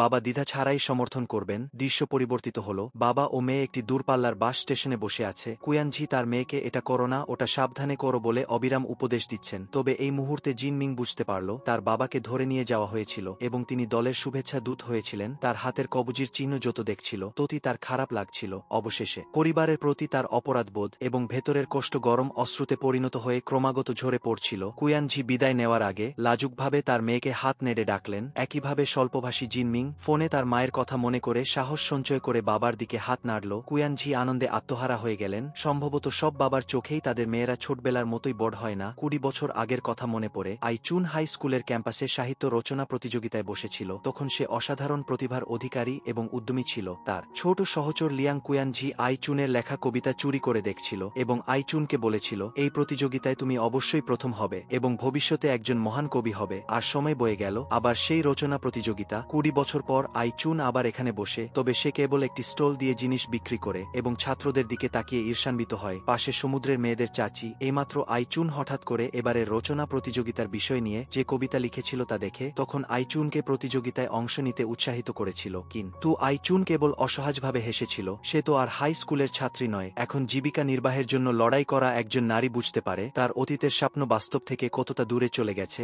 সমুদ্রের মেয়েদের চাচি বলল, আমাদের ডিউন করে হলেও একটা দোকান খোলা উচিত। এই সর্বত্র স্টল বসানোর জীবন আর সহ্য করা যায় না। শীঘ্রই আশাবাদী আইচুন তাদের ইচ্ছা পূরণের জন্য কঠোর পরিশ্রম করে একটি সামুদ্রিক খাবারের দোকান ভাড়া নেয়। আর কাকতালীয়ভাবে এই দোকানটি ছিল যেখানে সে এবং তার দ্বিতীয় স্বামী দেখা করতে গিয়েছিল। কিন্তু এই সময় স্কুলে থাকা মেয়ে জিনমিং তার মহিলা সহপাঠীর কাছ থেকে উপহাস শুনছিল। সহপাঠী মনে করত সে যথেষ্ট ভালো না হওয়ায় বিদেশে যাওয়ার সুযোগ হারিয়েছে। যদিও জিনমিং মুখে কঠোর জবাব দিয়েছিল, তবুও সে নিজের পরিস্থিতি বুঝতে পারছিল। তবে বিদেশে পড়াশোনা কেবল ফলাফলের উপর নির্ভর করে না, বরং পটভূমি এবং অবস্থাও গুরুত্বপূর্ণ। মহিলা সহপাঠীর বিদ্রূপ জিনমিংকে ক্ষুব্ধ করেছিল। এই পরিচিত দৃশ্য আইচুনও অনুভব করেছে। তবে সে তার রচনায় ক্লাসের নকল মনিটরকে ব্যঙ্গ করত এবং সে কখনই 100 নম্বর ও পেত না। জিনমিংয়ের প্রতি স্নেহশীল অধ্যাপক তাকে জাপানে পড়াশোনা করার পরামর্শ দিয়েছিলেন এবং প্রস্তাব করেছিলেন তিনি জিনমিংকে আর্থিক সাহায্য করতে পারেন এবং পরে টাকা ফেরত দিলেই হবে। যদিও জিনমিং অধ্যাপকের উদার প্রস্তাব দৃঢ়ভাবে প্রত্যাখ্যান করেছিল, তবুও কৃতজ্ঞতাবোধ থেকে সে আইচুনকে ফোন করে অধ্যাপককে কিছু ভালো মানের কমলালেবু পাঠানোর জন্য অনুরোধ করতে চেয়েছিল। কেউ তার মেয়েকে বিদেশে পড়াশোনা করার জন্য আর্থিক সাহায্য করতে রাজি হওয়ায় আইচুনের মনে মিশ্র অনুভূতি সৃষ্টি হয়েছিল। সে তার মেয়েকে জিজ্ঞাসা করেছিল সে কি সত্যি বিদেশে পড়াশোনা করতে চায় এবং এর খরচ কত। কিন্তু জিনমিং তার মাকে সেই বিশাল অঙ্কের খরচ জানাতে রাজি ছিল না। আহত আইচুন কুয়ানঝির কাছে অভিযোগ করেছিল সেও রাস্তার পাশে স্টল বসাতে চায় না, কিন্তু তার মেয়ে এত কিছু করতে চায়। তাকে সাহায্য করতে না পারায় সে সত্যিই খুব খারাপ বোধ করছে। আর কুয়ানঝি জিনমিংয়ের বাড়ি ফেরার পর থেকে নির্বে মদ পান করে। তার স্ত্রী এবং সন্তানের জন্য সে গভীরভাবে অপরাধী বোধ করে। এই সময় আইচুন বুঝতে পারল তার মা নিশ্চয়ই খুব কষ্ট পেয়েছিলেন, কারণ আর্থিক কারণে তিনি তার মেয়েকে ক্লাসের মনিটর হতে দেননি। তাদের চোখে সেই চিরকালের ছোট মেয়েটির জন্য কুয়ানঝি এবং আইচুন বাড়ি বিক্রি করার সিদ্ধান্ত নিয়েছিল এবং জিনমিংয়ের ইচ্ছা অনুযায়ী তাদের বর্তমান জীবন পরিবর্তন করার সিদ্ধান্ত নিয়েছিল। বাড়ি বদল করার আগে আইচুন চুলার উপর টং মিংয়ের সবচেয়ে প্রিয় মিষ্টি রেখেছিল। সেদিন রাতে সে আবার একটি স্বপ্ন দেখেছিল। স্বপ্নে তার মা যত্ন সহকারে বাসনপত্র গুছিয়ে রাখছেন। আইচুনের স্মৃতিতে তার চেহারা এখনো সেই আগের মতোই তরুণ, শুধু মনে হয় মা একটু কিপন। স্বপ্নে মোট দুবার এসেছেন। মেয়ের কষ্টের সময় মায়ের কাছে দুঃখের কথা বলারও জায়গা নেই বলে অভিযোগ করেছে। আইচুনের মা আইচুনকে বলেছেন টংমিং মারা যাওয়ার সময় পড়তে জানত না, নতুন ঠিকানা দিলেও সে খুঁজে পাবে না। কয়েকদিন পর জিনমিং বিদেশে পড়াশোনা করার জন্য প্লেনে ওঠে। মায়ের বাড়ি বিক্রি করে জোগাড় করা টাকা হাতে নিয়ে সে সিটে বসে অঝরে কাঁদতে থাকে।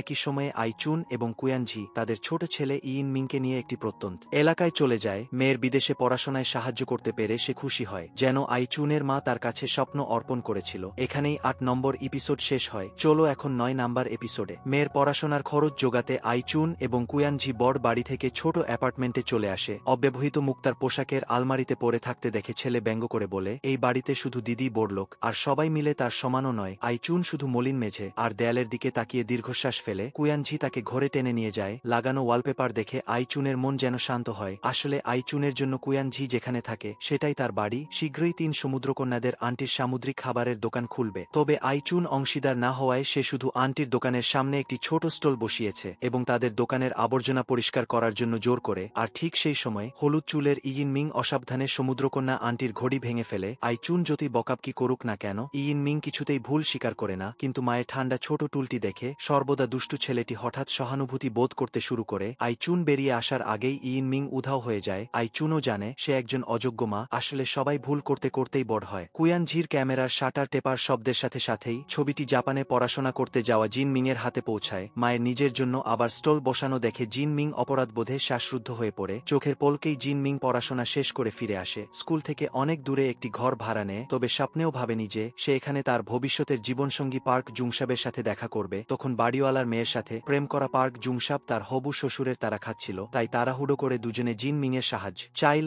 এলোমেলো পোশাকের ছেলেটিকে দেখে মনে হচ্ছিল যেন শিকার করা কোনো প্রাণী, তাই জিন মিং মুহূর্তের জন্য নরম হয়ে রাজি হয়ে গেল। আর বাড়িওয়ালা যেন সবকিছু বুঝতে পেরে একটি সাধারণ পোশাকের আলমারির দিকে তাকাল। জিন মিং তাড়াতাড়ি মিথ্যা বলল ওটা তার অন্তর্বাস রাখার জায়গা, কিন্তু অপ্রত্যাশিতভাবে বাড়িওয়ালা সরাসরি বসে পার্ক জুংসাবকে বেরিয়ে আসতে বলল। চোখের পলকেই পোশাকের আলমারির ভেতরে লুকিয়ে থাকা লোকটি বেরিয়ে এলো। বাড়িওয়ালার মেয়ের সব শেষ। অন্যদিকে গ্রামের ছোট ভাইও এই মুহূর্তে বসে নেই। দম্পতি ভেবেছিল তাদের ছেলে কোনো ছেলেবন্ধুকে নিয়ে এসেছে, কিন্তু অপ্রত্যাশিতভাবে সেটি ছোট চুলের একটি মেয়ে। এই মুহূর্তে কুয়ান ঝি যেন বজ্রাহত। দুটি বাচ্চাই যেন তাদের এবং আই চুনের প্রতিচ্ছবি। আই চুন মেয়েটিকে জিজ্ঞাসা করল সে কোনো বাড়ির মেয়ে এবং তার পদবি কি। মেয়েটি বলল তার পদবি ফু। এই পদবি গ্রামে খুব একটা দেখা যায় না, তাই সাথেই তারা অনুমান করল মেয়েটি সেই ঘটক পুরুষের মেয়ে যে আগে তাদের সম্বন্ধ এনেছিল। মেয়েকে নিতে আসা সেই ঘটক পুরুষ ভেতরে ঢোকেনি। স্ত্রী তাকে ভেতরে গিয়ে কুশল বিনিময় করতে বললে সে ধমক দেয়। শাশুড়ি এই কথা শুনে হাসতে হাসতে গড়িয়ে পড়েন। তিনি প্রথমে তাদের এবং কুয়ান ঝির বিরোধিতা করেছিলেন, এখন আই চুনের উপরও একই জিনিস ঘটছে। অন্যদিকে জিন মিং পড়াশোনা শেষ করে ফিরে এলেও ভালো চাকরি খুঁজে পাচ্ছে না। পার্ক জুংসাব তার হতাশ চেহারা দেখে তাকে একটি সিনেমা হলের টিকিট বিক্রির কাজ পাইয়ে দেয়। সিনেমা হলের ম্যানেজার তাকে জানায় পার্ক জুংসাব একজন চিত্রশিল্পী এবং বর্তমানে সিনেমা হলের বেসমেন্টে ছবি আঁকেন, কিন্তু ছবি বিক্রি না হওয়ায় প্রায় মালিকের বকুনি খান। পার্ক ইয়েংফান জিন মিংয়ের সাথে দেখা করার জন্য গোপনে আমেরিকা থেকে ফিরে আসে। দুজনে নির্বে সিনেমা হলের ভেতরে যায়। অপ্রত্যাশিতভাবে এই দৃশ্য পেছনের পার্ক জুংসাব দেখে ফেলে। যদিও সে বাইরে থেকে শান্ত থাকে, তবে ভেতরে ভেতরে অজানা কারণে ঈর্ষান্বিত হয়ে ওঠে। জিন মিং এবং তার প্রেমিককে পর্দার পেছনে যেতে দেখে সে আরও অস্থির হয়ে পড়ে। এই সময় কিছুই টের না পাওয়া দুজন পাগলের মতো ভালোবাসার প্রকাশ করছিল,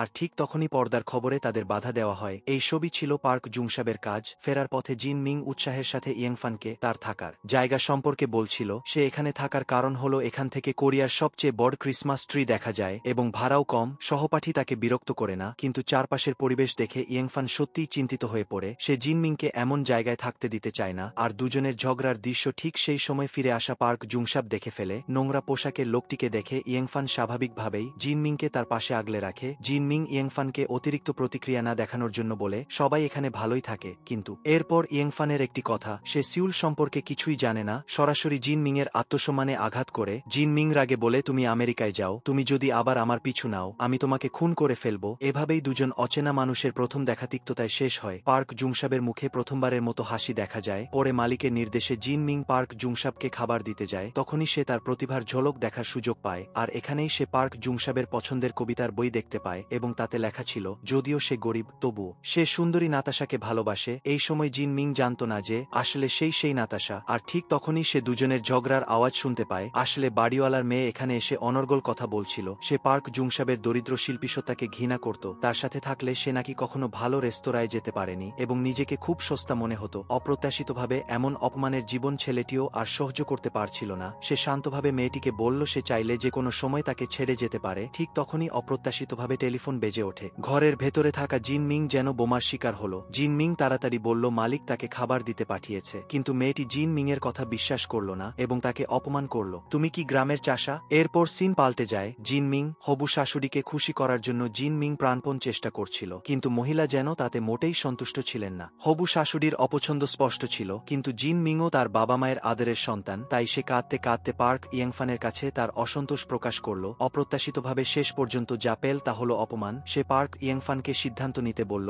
সে ভালো ছেলে হবে নাকি স্বামী। পৃথিবীতে কোনো পুরুষ এমন সিদ্ধান্ত নেবে যেখানে একজনকে ছেড়ে অন্যজনকে বেছে নিতে হবে। এরপর কি সিদ্ধান্ত নিবে তা তোমরা একটু পর জানতে পারবে। দিদির খারাপ সময়ের সাথে সাথে ভাইজের অবস্থাও ভালো ছিল না। তাদের সম্পর্ক ভেঙে দেওয়ার জন্য মেয়েটির দুই ভাই ক্রমাগত ইমিংয়ের উপর হামলা করতে থাকে। সারা মুখে ক্ষত নিয়ে সে শুধু বলল তাদের সম্পর্ক শেষ। মেয়েটি শুনেই পালিয়ে যাওয়ার প্রস্তাব দিল, কারণ তার বাবা বলেছে যদি সে আবার তার সাথে সম্পর্ক রাখে তাহলে তার চুল কামিয়ে তাকে সন্ন্যাসিনী বানিয়ে দেবে। দুজনের পরিস্থিতি ঠিক সেই সময়ের আই চুন এবং কুয়ান ঝির মতোই। সত্যিই দুই প্রজন্মের নাটকীয় প্রেম। সমুদ্রকন্যাদের আন্টিরাও এতে অভ্যস্ত হয়ে গিয়েছিল। সিনেমা হলের বাইরে জিন মিং একটি মধ্যবয়সী মহিলাকে পোস্টার আঁকা শিল্পী শিল্পীর জন্য অন্যায়কারীর বিরুদ্ধে প্রতিবাদ করতে দেখল। সে সম্ভবত মহিলার পরিচয় অনুমান করেছিল, তাই মহিলাকে সিনেমা হলে নিয়ে যায় এবং তাকে সিনেমার টিকিটও দেয়। আসলে মহিলাটি ছিল সেই শিল্পীর মা। সে জিন মিংকে অনুরোধ করেছিল তার ছেলে জানাতো না যে সে গোপনে তাকে দেখতে এসেছে, কারণ তার ছেলে সবসময় মনে করে সে তার মায়ের জন্য খুব লজ্জাজনক। আসলে মায়ের মনে সে তার অহংকার। মালিক এসব শুনে উদারভাবে তাকে 1 ডজন সিনেমার টিকিট দেন। কোনো মা তার সন্তানকে নিয়ে গর্ব করে, আবার কেউ বলে সে তার মা হতে চায় না। আরেকবার শিক্ষকের কাছে বকুনি খেতে যাওয়া আইচুন যেন তার ছেলের কাছে সমস্ত সম্মান হারিয়েছে। সবাই তাকে ঠাট্টা করে বলে সে শুধু জিন মিংয়ের মা হতে চায়। ছেলের ভাবনা সে মোটেও পাত্তা দেয় না। অন্যদিকে শিল্পীর মা জিন মিংকে ধন্যবাদ জানানোর জন্য এবং জানতে পারেন যে সে ইংরেজিতে প্রধান, তখন উদারভাবে তাকে অনেক ইংরেজি বই উপহার দেন। শিল্পী জানেন তার মা জিন মিংয়ের উপর খুব খুশি। পুরনো সিনে সমুদ্রের খাবার বিক্রি করে জীবিকা নির্বাহ করা সমুদ্রকন্যারা আজ বিশেষভাবে অস্বাভাবিক। তারা হঠাৎ করে মহিলা ক্রেতাদের কবজি ধরে মনোযোগ সহকারে দেখছে, ফলে সারাদিনে কিছুই বিক্রি হয়নি। একসাথে স্টল দেওয়া বোনেরা কিছুই বুঝতে পারছে না পুরো দ্বীপের মহিলাদের কবজি দেখা শেষ। আসলে সচ কি খুঁজছে? আসলে গতকাল সমুদ্রকন্যার মেয়ে আইচুন এবং তার ছোট শ্যালকের মেয়ে পাহাড় থেকে কাঠ কুড়িয়ে ফেরার পথে হঠাৎ একটি কালো ফোর্ডিং দেখতে পায়। কিংবদন্তি অনুসারে কেবল মানুষই এটি দেখতে পারে, একই প্রজাতির অন্য কেউ এটি দেখতে পায় না, কারণ কালো ফোর্ডিংকে দলের মৃত্যুদূত বলা হয়। আইচুন বোনের বাধা উপেক্ষা করে সেটি ধরতে চায়, তাহলে অন্য ফোর্ডিংগুলো মৃত্যুদূতের হাতে পড়বে না। জানে না কোনো অশুভ শক্তি ভর করেছিল নাকি অন্য কিছু, সে আসলে জানে না কেন সে কালো ফোর্ডিংটির পিছু নিচ্ছে। ফলস্বরূপ ফোর্ডিংটি উঠতে উঠতে অনেক দূরে চলে যায় আর সামনে এসে দাঁড়ায় কালো পোশাক পরা এক মহিলা। আইচুন ভালোভাবে দেখার আগেই উড়ন্ত পিঁপড়ের মতো দেখতে মহিলাটি তাকে কাছে আসার ইশারা করে এবং সাথে সাথেই এক সোয়ান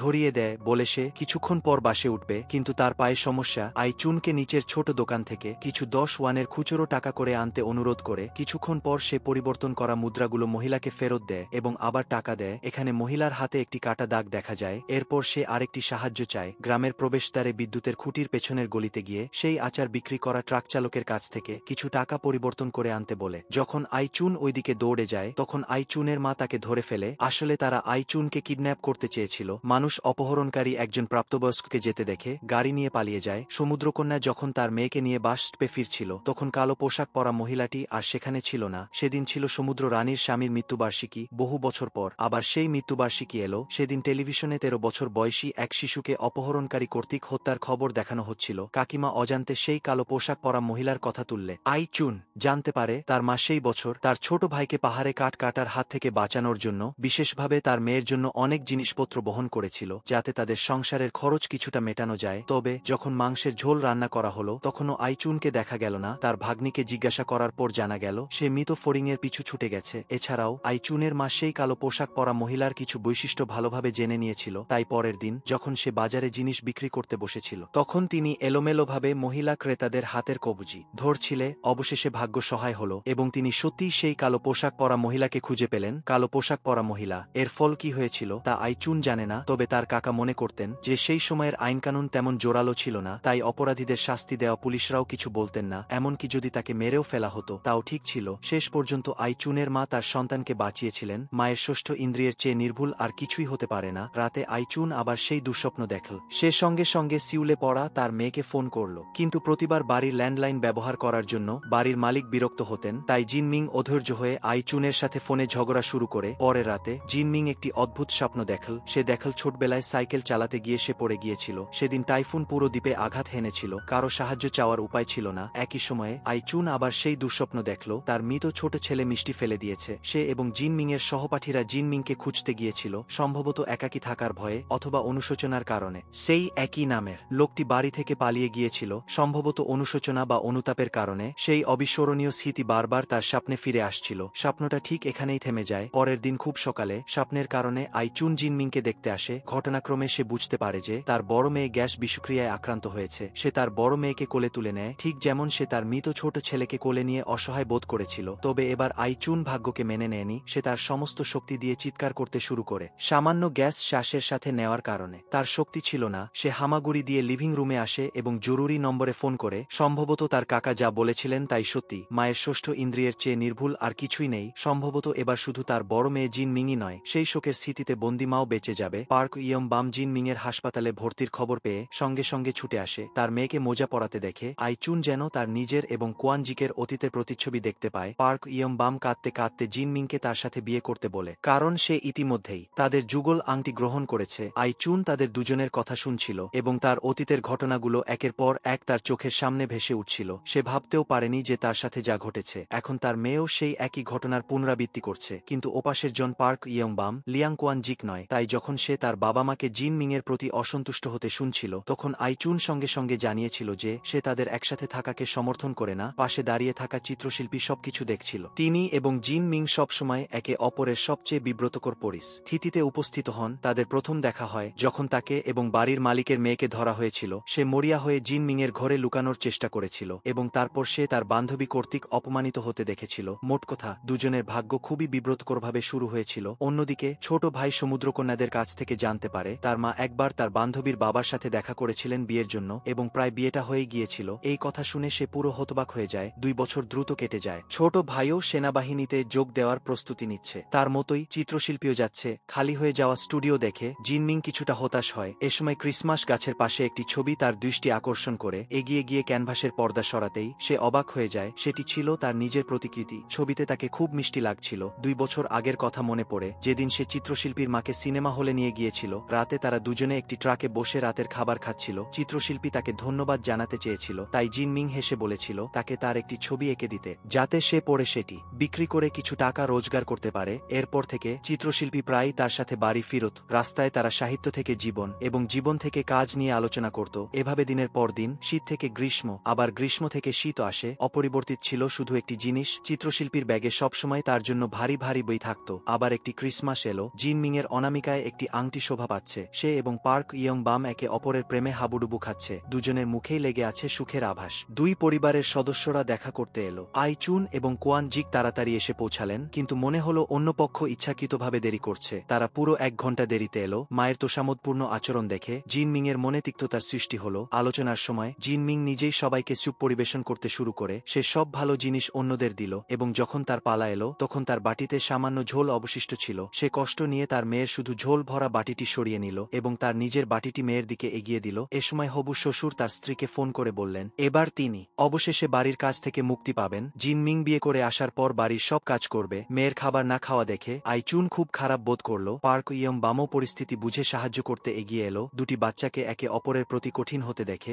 আইচুন উঠে দাঁড়িয়ে নিজে হাতে খাবার পরিবেশন করল। চলে যাওয়ার সময় জিনমিং তার মায়ের চোখের দিকে তাকাতে সাহস করল না। বাবা তার হাত ধরে আলতো করে সান্ত্বনা দিলেন যে সে কিছুই ভুল করেনি, সবকিছু ঠিক আছে। গাড়িতে শাশুড়ি বিদ্রুপের সুরে বললেন জিনমিং নাকি ঘরের কিটা এবং তার কোনো ভদ্রতা নেই বলেও মন্তব্য করলেন তার মা যা বলেছেন তা তাদের অপমান করার শামিল। এমনকি যদি তারা হাঁটু গেড়ে ক্ষমাও চায় তিনি তাদের পাত্তা দেবেন না। তারা স্পষ্টতই তাদের মেয়ের জন্য সবকিছু সহ্য করছেন, কিন্তু হবু শাশুড়ির চোখে তা তাদের পরিবারের তোষামোদ করা। এই মুহূর্তে আইচুনের হৃদয় যেন ছিঁড়ে গেল। কয়েকদিন পর 2 পরিবার বিয়ের পোশাক পছন্দ করার জন্য একসাথে মিলিত হল। দোকানের কর্মচারী আইচুনকে গোলাপি রঙের পোশাক পরতে পরামর্শ দিল, কারণ তাতে তাকে কম বয়সী দেখাবে। অপ্রত্যাশিতভাবে পাশে দাঁড়িয়ে থাকা শাশুড়ি তাকে লালচে বাদামি রঙের পোশাক পরতে নির্দেশ দিলেন। কাপড় নির্বাচন করার পর 2 অভিভাবক একসাথে বসলেন। শাশুড়ি স্পষ্টভাষী হওয়ার অজুহাতে সবচেয়ে আঘাতমূলক কথাগুলো বললেন। তিনি চেয়েছিলেন উভয় পক্ষের অভিভাবকরা যেন তাদের ছেলে মেয়েদের বিয়ে বন্ধ করেন। তার ছেলে নাকি তার শ্রেষ্ঠ সন্তান, তার জীবনের তার সবকিছু, আর জিন মিংকে তিনি একেবারেই পছন্দ করেন না।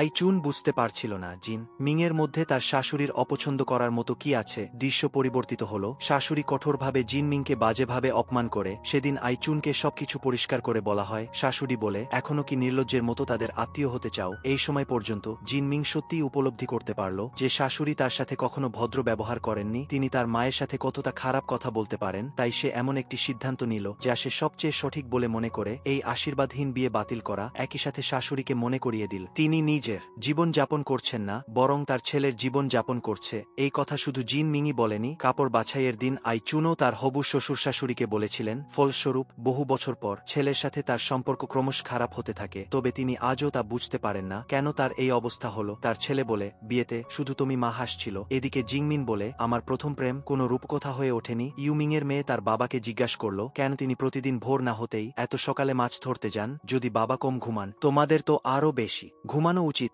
আসলে জিনমিং তার প্রেমিকের সাথে বিচ্ছেদের পর সারাদিন হোস্টেলে হতাশ হয়ে পড়েছিল। এমনকি তার রুমমেটরাও বিষয়টি ভালোভাবে নিচ্ছিল না। এখানে লক্ষণীয় ফ্রিজটি বরফের কুচিতে ভর্তি ছিল এবং অবশিষ্ট কিমচির বাক্স পড়েছিল। মা আইচুন তার মেয়ের খবর জানার জন্য সবসময় তার সহপাঠীদের কাছে খোঁজ নিতেন, কিন্তু সবসময় উত্তর পেতেন জানি না, অথবা জিনমিং জানাতে চাইত না। আইচুন খুব চাইতেন জিনমিং ছোটবেলার মতো তার মনের কথা তাকে বলুক। তার অস্পষ্টভাবে মনে আছে মেয়ে যখন প্রথম দিন প্রাইমারি তাড়াতাড়ি স্কুলে গিয়েছিল। স্কুল থেকে ফিরে এসে সে বিড়বিড় করছিল ক্লাসের কিম নামের ছেলেটিকে তার ভালো লেগেছে, বড় হয়ে হয়তো সে তাকে বিয়েও করতে পারে। সেই দিন থেকে মা ও মেয়ের মধ্যে একটি চুক্তি হয়েছিল, কোনো গোপন কথা থাকলে অবশ্যই মাকে জানাতে হবে। একই সাথে মা ছিলেন মেয়ের সবচেয়ে ভালো বন্ধু। তারা সুন্দর করে বলে, মায়ের সবচেয়ে কাছের বন্ধুকে মা আর জিনমিং। মা জিনমিং বলে, আমরা নিশ্চয়ই এই পৃথিবীর সেরা, আমি তোমাকে ভালোবাসি। একদা সেই ছোট জগতে শুধু মা আর মেয়ে ছিল, কিন্তু বড় হওয়ার পর একজন চলে গেল আর অন্যজন চিরতরে থেকে গেল, আইচুন। জিনমিং এর পছন্দের অনেক খাবার রান্না করল, এই অজুহাতে সে তার মেয়েকে দেখতে যেতে চেয়েছিল। ঠিক সেই সময় স্বামী স্ত্রী দুজনের দীর্ঘদিনের আকাঙ্ক্ষিত মেয়েটি বাড়ি ফিরে এলো। আইচুন হতবাক হয়ে রান্নাঘরে রাতের খাবার তৈরি করতে গেল, আর কোয়ান জিক তার যত্নে রাখা হিটারটি বের করল। নীরব বাড়িটি যেন মেয়ের ঘরে ঢোকার মুহূর্তেই আবার প্রাণবন্ত হয়ে উঠল। নিজের জন্য তার বাবা মাকে এত কষ্ট করতে দেখে জিনমিং এর বিচ্ছেদের কষ্ট যেন কিছুটা নিরাময় হলো। কিছুক্ষণ পরেই মটরশুটির ভাত দিয়ে কিমচি পরিবেশন করা হলো। এগুলো সবই জিন মিং এর প্রিয় খাবার। ভেঙে যাওয়া হৃদয়কে সান্ত্বনা দেওয়ার জন্য বাবা মা তাদের সর্বস্ব দিয়ে চেষ্টা করলেন, যা তারা একমাত্র করতে পারতেন। জিনমিং তার বাবা মার তৈরি করা দুর্গে আশ্রয় নিল, শান্ত মনে দুদিন ঘুমালো, তারপর কিছুটা দিশেহারা হয়ে পড়ল। তৃতীয় দিন ভোরবেলা, আকাশ তখনও অন্ধকার। কোয়ান জিক তাকে মাছ ধরতে যাওয়ার জন্য ডাকল। সেই সময় জিনমিং তার বাবার উদ্দেশ্য বুঝতে পারেনি, তার উপর ঘুম থেকে ওঠার মেজাজ খারাপ থাকায় তার ব্যবহার খুবই খারাপ ছিল। যতক্ষণ না সে অনিচ্ছা সত্ত্বেও মাছ ধরার নৌকায় উঠল, তখন সে বুঝতে পারল ভোরের সমুদ্রের বাতাস ছিল হাড়হিম করা। কোয়ান জিক শুধু গরম রামেনই আনেনি, তার মেয়েকে খুব ভালোভাবে জড়িয়ে ধরেছিল, আর সবচেয়ে গুরুত্বপূর্ণ হল সে লাইফ জ্যাকেটও পরেছিল। তিনি ঘোষণা করলেন, আজ তারা মাছ ধরবেন না। আবহাওয়ার পূর্বাভাসে বলা হয়েছে আজ আকাশ পরিষ্কার থাকবে, তাই তিনি তার মেয়ের সাথে সূর্যোদয় দেখতে চান। জিনমিং কৌতূহলী হল, জিজ্ঞেস করল, চারপাশ অন্ধকার, বাবা কি ভয় পাচ্ছেন না? কোয়ান জিক শুনে অকপটে বললেন, অবশ্যই ভয় পান। পৃথিবীর সবচেয়ে ভয়ঙ্কর জায়গা হল সমুদ্র, যেখানে ঢেউ বিশাল এবং সবকিছু অপ্রত্যাশিত। তবে তিনি শুধু একটি জিনিস দেখেন, সামনের দিকে অন্য একটি মিটমিট করে জ্বলা মাছ ধরার নৌকার আলো। যখন তিনি ভাবেন সেই নৌকায়ও তার মতোই একজন একা এবং ভীত মানুষ আছে, তখন তার ভয় চলে যায়। কথা বলার ফাঁকে সূর্য উঠল, হালকা আলো কোয়ান জিকের উপর পড়ল। সেদিন জিনমিং অন্যরকম সূর্যোদয় দেখল, তার সূর্য সবসময় প্রথম নিঃসঙ্গ সমুদ্রকে আলোকিত করে। এই দৃশ্য দেখার পর সে বুঝতে পারল তার বাবার পাশে বসে থাকা কতটা উষ্ণ। সেদিন রাতে আইচুন এবং জিনমিং একসাথে বসে গল্প করছিল। আসলে সে বিয়ের চিঠি পাঠাননি, কারণ মা নিশ্চিত ছিলেন যে তার মেয়ের বিয়ে ভেঙে যেতে পারে। সম্ভবত আইচুনের সেই সময়ের দ্বিধা কাজ করেছিল। তিনি চাননি জিনমিং একজন রান্না করা ও ঘর গোছানো বউ হোক, বরং এমন একজন নারী হোক যে খারাপ লাগলে প্রথমে রুখে দাঁড়ায়। তখন জিনমিং কৌতূহলী হয়ে জানতে চাইল কেন তার মা এরকম করেননি। সম্ভবত সেই যুগের সীমাবদ্ধতা ছিল, অথবা সন্তান হওয়ার পর ভবিষ্যতের চিন্তা এসে গিয়েছিল। আইচুন মনে করতেন তিনি যা কিছু করেন সেটাই তার ছেলে মেয়েদের বড় হয়ে তার সম্পর্কে স্মৃতি হয়ে থাকবে, সেটাই গ্রামের সকলে তার জানা যায়, তার সম্পর্কে বলা গল্প হয়ে থাকবে। তাই তিনি কোনো লজ্জাজনক কাজ করতে পারেননি। আইচুন জিনমিং এর হাত শক্ত করে ধরলেন, যেন কোনো প্রিয় জিনিস সাবধানে তুলে নিচ্ছেন। একটি নিরাপদ এবং উষ্ণ জায়গায় লুকিয়ে রাখলেন। মন খারাপ হলে বের করে দেখবেন। সবাই বলে প্রথম প্রেম স্মৃতি হয়ে থাকে, ভালোভাবে ধরো, ভালো সময় নষ্ট করো না। জিনমিংও তার মাকে অনুরোধ করল সময় নষ্ট না করতে, যা করতে চান তাই করতে, যেমন কবিতা লেখা। তবে আইচুন বললেন তিনি প্রতিদিন লেখেন। মাথা ঘুরিয়ে টেবিলের হিসাবের খাতাটি দেখালেন। আসলে তিনি তার শখ পরিবর্তন করে সংসার খরচের হিসাব করা শুরু করেছে। কয়েকদিন পর জিনমিং ক্লান্তিকর মানসিক চাপ ছেড়ে ফেলে সামনে এগিয়ে যাওয়ার প্রেরণা নিয়ে হোস্টেলে ফিরে এলো। শুধু জমে থাকা বরফি সরালো না, মায়ের গভীর ভালোবাসায় পূর্ণ হয়ে ফিরে এলো। অন্যদিকে স্বামী স্ত্রীর দিকটা বেশ নীরব হয়ে গিয়েছিল, যেন তারা আবার সেই একে অপরের উপর নির্ভরশীল দিনগুলোতে ফিরে গিয়েছিলেন। তবে আইচুন দেখলেন তার মেয়ে তার জন্য একটি নতুন কবিতার খাতা কিনে এনেছে এবং বাবাকে দিয়েছে এক বাক্স হ্যান্ড ক্রিম। ভালোবাসা কখনো একতরফা চাওয়া নয়, বরং স্বেচ্ছায় দেওয়া। কয়েক মাস কেটে গেল। আইচুনের দিদিমা ৮০ বছর বয়সের বৃদ্ধা। এই সময় তিনি তার ছোট ছেলে এবং নাতিকে একেবারেই চিনতে পারছিলেন না। যতক্ষণ না আইচুন এসে সাহায্য করল, দিদিমা সঙ্গে সঙ্গেই চিনতে পারলেন এই মহিলাটি তার ছোট ছেলের কাছে ঋণী থাকা বড় ছেলের সন্তান। রাতে দিদিমা বারবার একই কথা দোহরাতে লাগলেন, যেন সেই যুবক বয়সের মতো বড় নাতনি কোনো সমস্যায় পড়েছে কিনা জিজ্ঞাসা করছেন। যখন আইচুন আবার সেই কথা তুলল, যখন জিনমিংকে তার সাথে থাকতে যাওয়ার কথা বলা হলো, তখন দিদিমা দ্বিভাবে প্রত্যাখ্যান করলেন। যদিও তিনি জানতেন তার নাতনি খুব ভালো, তবুও তিনি মনে করতেন ওটা তার নিজের বাড়ি নয়। আইচুন বৃদ্ধার কাছে হার মানলেন এবং প্রতিশ্রুতি দিলেন বসন্তকালে তিনি তাকে একটি নকল দাঁতের পাটি বানিয়ে দেবেন, যেমন ছোটবেলায় তার দাঁত পড়ার সময় তিনি করে দিতেন। দিদিমা শুনে খুব খুশি হলেন। মনে হলো তার স্মৃতিশক্তি যেন হঠাৎ করেই ফিরে এলো। তিনি বুঝতে পারলেন তার বড় নাতনির মনে কষ্ট আছে এবং আইচুনকে সান্ত্বনা দিলেন। তিনি মাঝে মাঝে আইচুনের বাবার নাম ধরে ডাকতে এবং কাঁদতে চান। এই অনুভূতি তিনি সারা জীবন চেপে রেখেছেন, কিন্তু এখন সেই মৃত সন্তানের নাম মনে করাও কঠিন। দিদিমা এর জন্য নিজেকে খুব দোষী মনে করে। তিনি তার বড় নাতনির মনের অবস্থা বুঝতে পারে, কারণ তিনিও একজন মা এবং একই কষ্ট অনুভব করতে পারে। সেই রাতে আইচুন দিদিমার কোলে শুয়ে কতক্ষণ কেঁদেছিলেন তা তিনি জানেন না। পরের দিন সকালে দিদিমা তার ছোট ছেলেকে ডেকে পাঠালেন এবং আইচুনের ভালোভাবে খেয়াল রাখতে না পারার জন্য নিজেকে দোষ দিলেন। তিনি ভুলে গিয়েছিলেন তার নাতনিকে একটি মাছ ধরার নৌকা কিনে দিয়েছেন, কিন্তু তার সবসময় মনে ছিল ছোটবেলায় তিনি তার ছেলেকে এক টুকরো হলুদ পোয়া মাছও খেতে দেননি, এবং আফসোস করে বললেন, আকাশের বড় ছেলে নিশ্চয়ই সেখানে দাঁড়িয়ে তাকে মা বলে গালি দেবে। কাকা যেন কিছু বুঝতে পারলেন, মাথা ঘুরিয়ে মায়ের ঘরের দিকে তাকালেন। আসলে দিদিমা যখন আইচুনের মাকে নিয়ে ফটোগ্রাফির দোকানে গিয়েছিলেন, তখন তিনি বারবার তাকে জিজ্ঞাসা করছিলেন তার জীবনটা বৃথা গেছে কিনা, তিনি তার পুত্রবধূর কাছে কোনো ভুল করেছেন কিনা। জীবন তাকে এতটাই চেপে ধরেছিল যে তার শ্বাস নিতেও কষ্ট হচ্ছিল। আইচুনের মা তার প্রাক্তন শাশুড়িকে বাতাস করতে করতে বললেন, না, আইচুন বিশ্বাস করতে চায় না, জীবনের প্রতিটি ঋতুতেই বিচ্ছেদ আসে, চলে যাওয়া মানুষের শূন্যস্থান কেউ পূরণ করতে পারে না। দিদিমার মৃত্যুর আগে লাল মটরশুঁটি ছিটানো দিদিমা এবং কোয়ানজিকের বাবা একে একে মারা যান, এমনকি লিউ দিদিমাও কিছুদিন আগে ফুসফুসের রোগে মারা যান। আর ছিলেন তার ছোট ছেলে, যার একই নাম, যা তিনি কখনোই ভুলতে পারেননি। বাচ্চারাও ভাবত জীবন একটা বনভোজন, অথচ তারা জানে না প্রত্যেকের নিজস্ব সময় আছে। 1 মাস পর ছোট ছেলে অবসর নিয়ে বাড়ি ফিরে এলো। অপ্রত্যাশিত ব্যাপার হলো, সে শুধু তার গার্লফ্রেন্ড মেয়েকেই আনেনি, বরং মেয়েটি গর্ভবতীও ছিল। লোকে বলে ভাগ্য বহু জন্মের তপস্যার ফল, যদি পরপর 3 বার তা হাতছাড়া হয়ে যায় তবে পরের জন্মের জন্য অপেক্ষা করতে হয়। অভিবাসী এবং বৃদ্ধের মেয়ের খুব শীঘ্রই বিয়ে হয়ে গেল এবং তাদের একটি পুত্র সন্তান হল। যদিও আইচুন এবং কোয়ানজিক তাদের আত্মীয়দের চরিত্র পছন্দ করতেন না, তবুও তারা অপ্রত্যাশিতভাবে পাওয়া নাতিটিকে খুব ভালোবাসতেন। সেই বছর হঠাৎ করেই আর্থিক সংকট দেখা দিল। একটি বড় কোম্পানিতে কর্মরত জিন মিংকে ছাঁটাই করা হলো। হঠাৎ সে অপ্রত্যাশিতভাবে বুঝতে পারল যে তার বিশ্ববিদ্যালয়ের সময় খণ্ডকালীন কাজ করা সিনেমা হলটি বিনামূল্যে টিকিট দিয়ে বন্ধ করে দেওয়ার সিদ্ধান্ত নিয়েছে। তাই সে নস্টালজিয়ায় সেই সময়ের স্মৃতি ফিরিয়ে আনতে চেয়েছিল। প্রবাদ আছে, ঈশ্বর যখন একটি দরজা বন্ধ করেন তখন অন্য একটি দরজা খুলে দেন। পার্ক চুং শিয়ে, যে জিন মিং এর সাথে কাজ করত, সেও প্রেক্ষাগৃহে এসেছিল এবং এটি ছিল তাদের তৃতীয় সাক্ষাৎ। ছবি শেষ হওয়ার পর মালিক পার্ক চুং শিয়েকে ডেকে জিজ্ঞাসা করলেন তিনি জিন মিংকে দেখেছেন কিনা। পার্ক চুং শিয়ের সঙ্গে গে সিনেমা হল থেকে বেরিয়ে গেল। যখন জিন মিং ঘুম থেকে জেগে উঠল, তার মাথার পাশে একটি স্কার্ফ রাখা ছিল। সে সঙ্গে সঙ্গে উল্টো দিকে পার্ক চুং শিয়েকে দেখল এবং ভেবেছিল সে এখনো স্বপ্ন দেখছে, তাই কোনো প্রতিক্রিয়া দেখায়নি। পার্ক চুং শিয়ে বলল সে সিনেমা হলের দরজা থেকে একটানা দৌড়েছে, দমবন্ধ হয়ে গেলেও সে আর জিন মিংকে হারাতে চায় না। দৃশ্য পরিবর্তিত হল, দুজনে একটি ছোট দোকানে বসে আছে। পার্ক চুং শিয়ে জিন মিং এর দিকে তাকিয়ে হাসছে। তার মনে অনেক কথা বলার ছিল, কিন্তু সে বুঝতে পারছিল না কোথা থেকে শুরু করবে। ছেলেটি অনেকক্ষণ চুপ থেকে বলল সে প্রতিদিন সিনেমা হলে ভাগ্য পরীক্ষা করতে যেত, কারণ সে সত্যিই জিন মিংকে খুব মিস করত। কয়েক দফা পানীয় ও খাবারের পর দুই যুবক কিছুটা মদ্যপ হয়ে উঠল। অসাবধানে জিন মিং একটি গ্লাস ভেঙে ফেলল। পার্ক চুং শিয়ে তা দেখে খুব চিন্তিত হয়ে পড়ল। পার্ক চুং শিয়ে ভুল করে ভেবেছিল আইচুনের হাত কেটে গেছে। তার সেই উদ্বিগ্ন চেহারা দেখে জিন মিং তার বেকারত্বের চিন্তা পুরোপুরি ভুলে গেল। এভাবেই দুই যুবক প্রেমে পড়ল। খুব শীঘ্রই তাদের আবেগ দ্রুত বৃদ্ধি পেল। জিন মিং ভাবল এবার তার বাবা মায়ের সাথে দেখা করার সময় এসেছে। তবে যে পার্ক চুং শিয়ে কখনো সমুদ্র দেখেনি, তার মারাত্মক সমুদ্রপীড়া ছিল, যা কোয়ানজিকের উপর ভালো প্রভাব ফেলেনি। তার উপর তিনি ছিলেন মেয়ের প্রতি দুর্বল, তাই তিনি মনে প্রাণে তাদের বিয়ের বিরোধিতা করেছিলেন। রাতে অতিথিপরায়ণতার খাতিরে লিয়াং পরিবার পার্ক চুং শিয়েকে রাতের খাবার খাওয়ালো।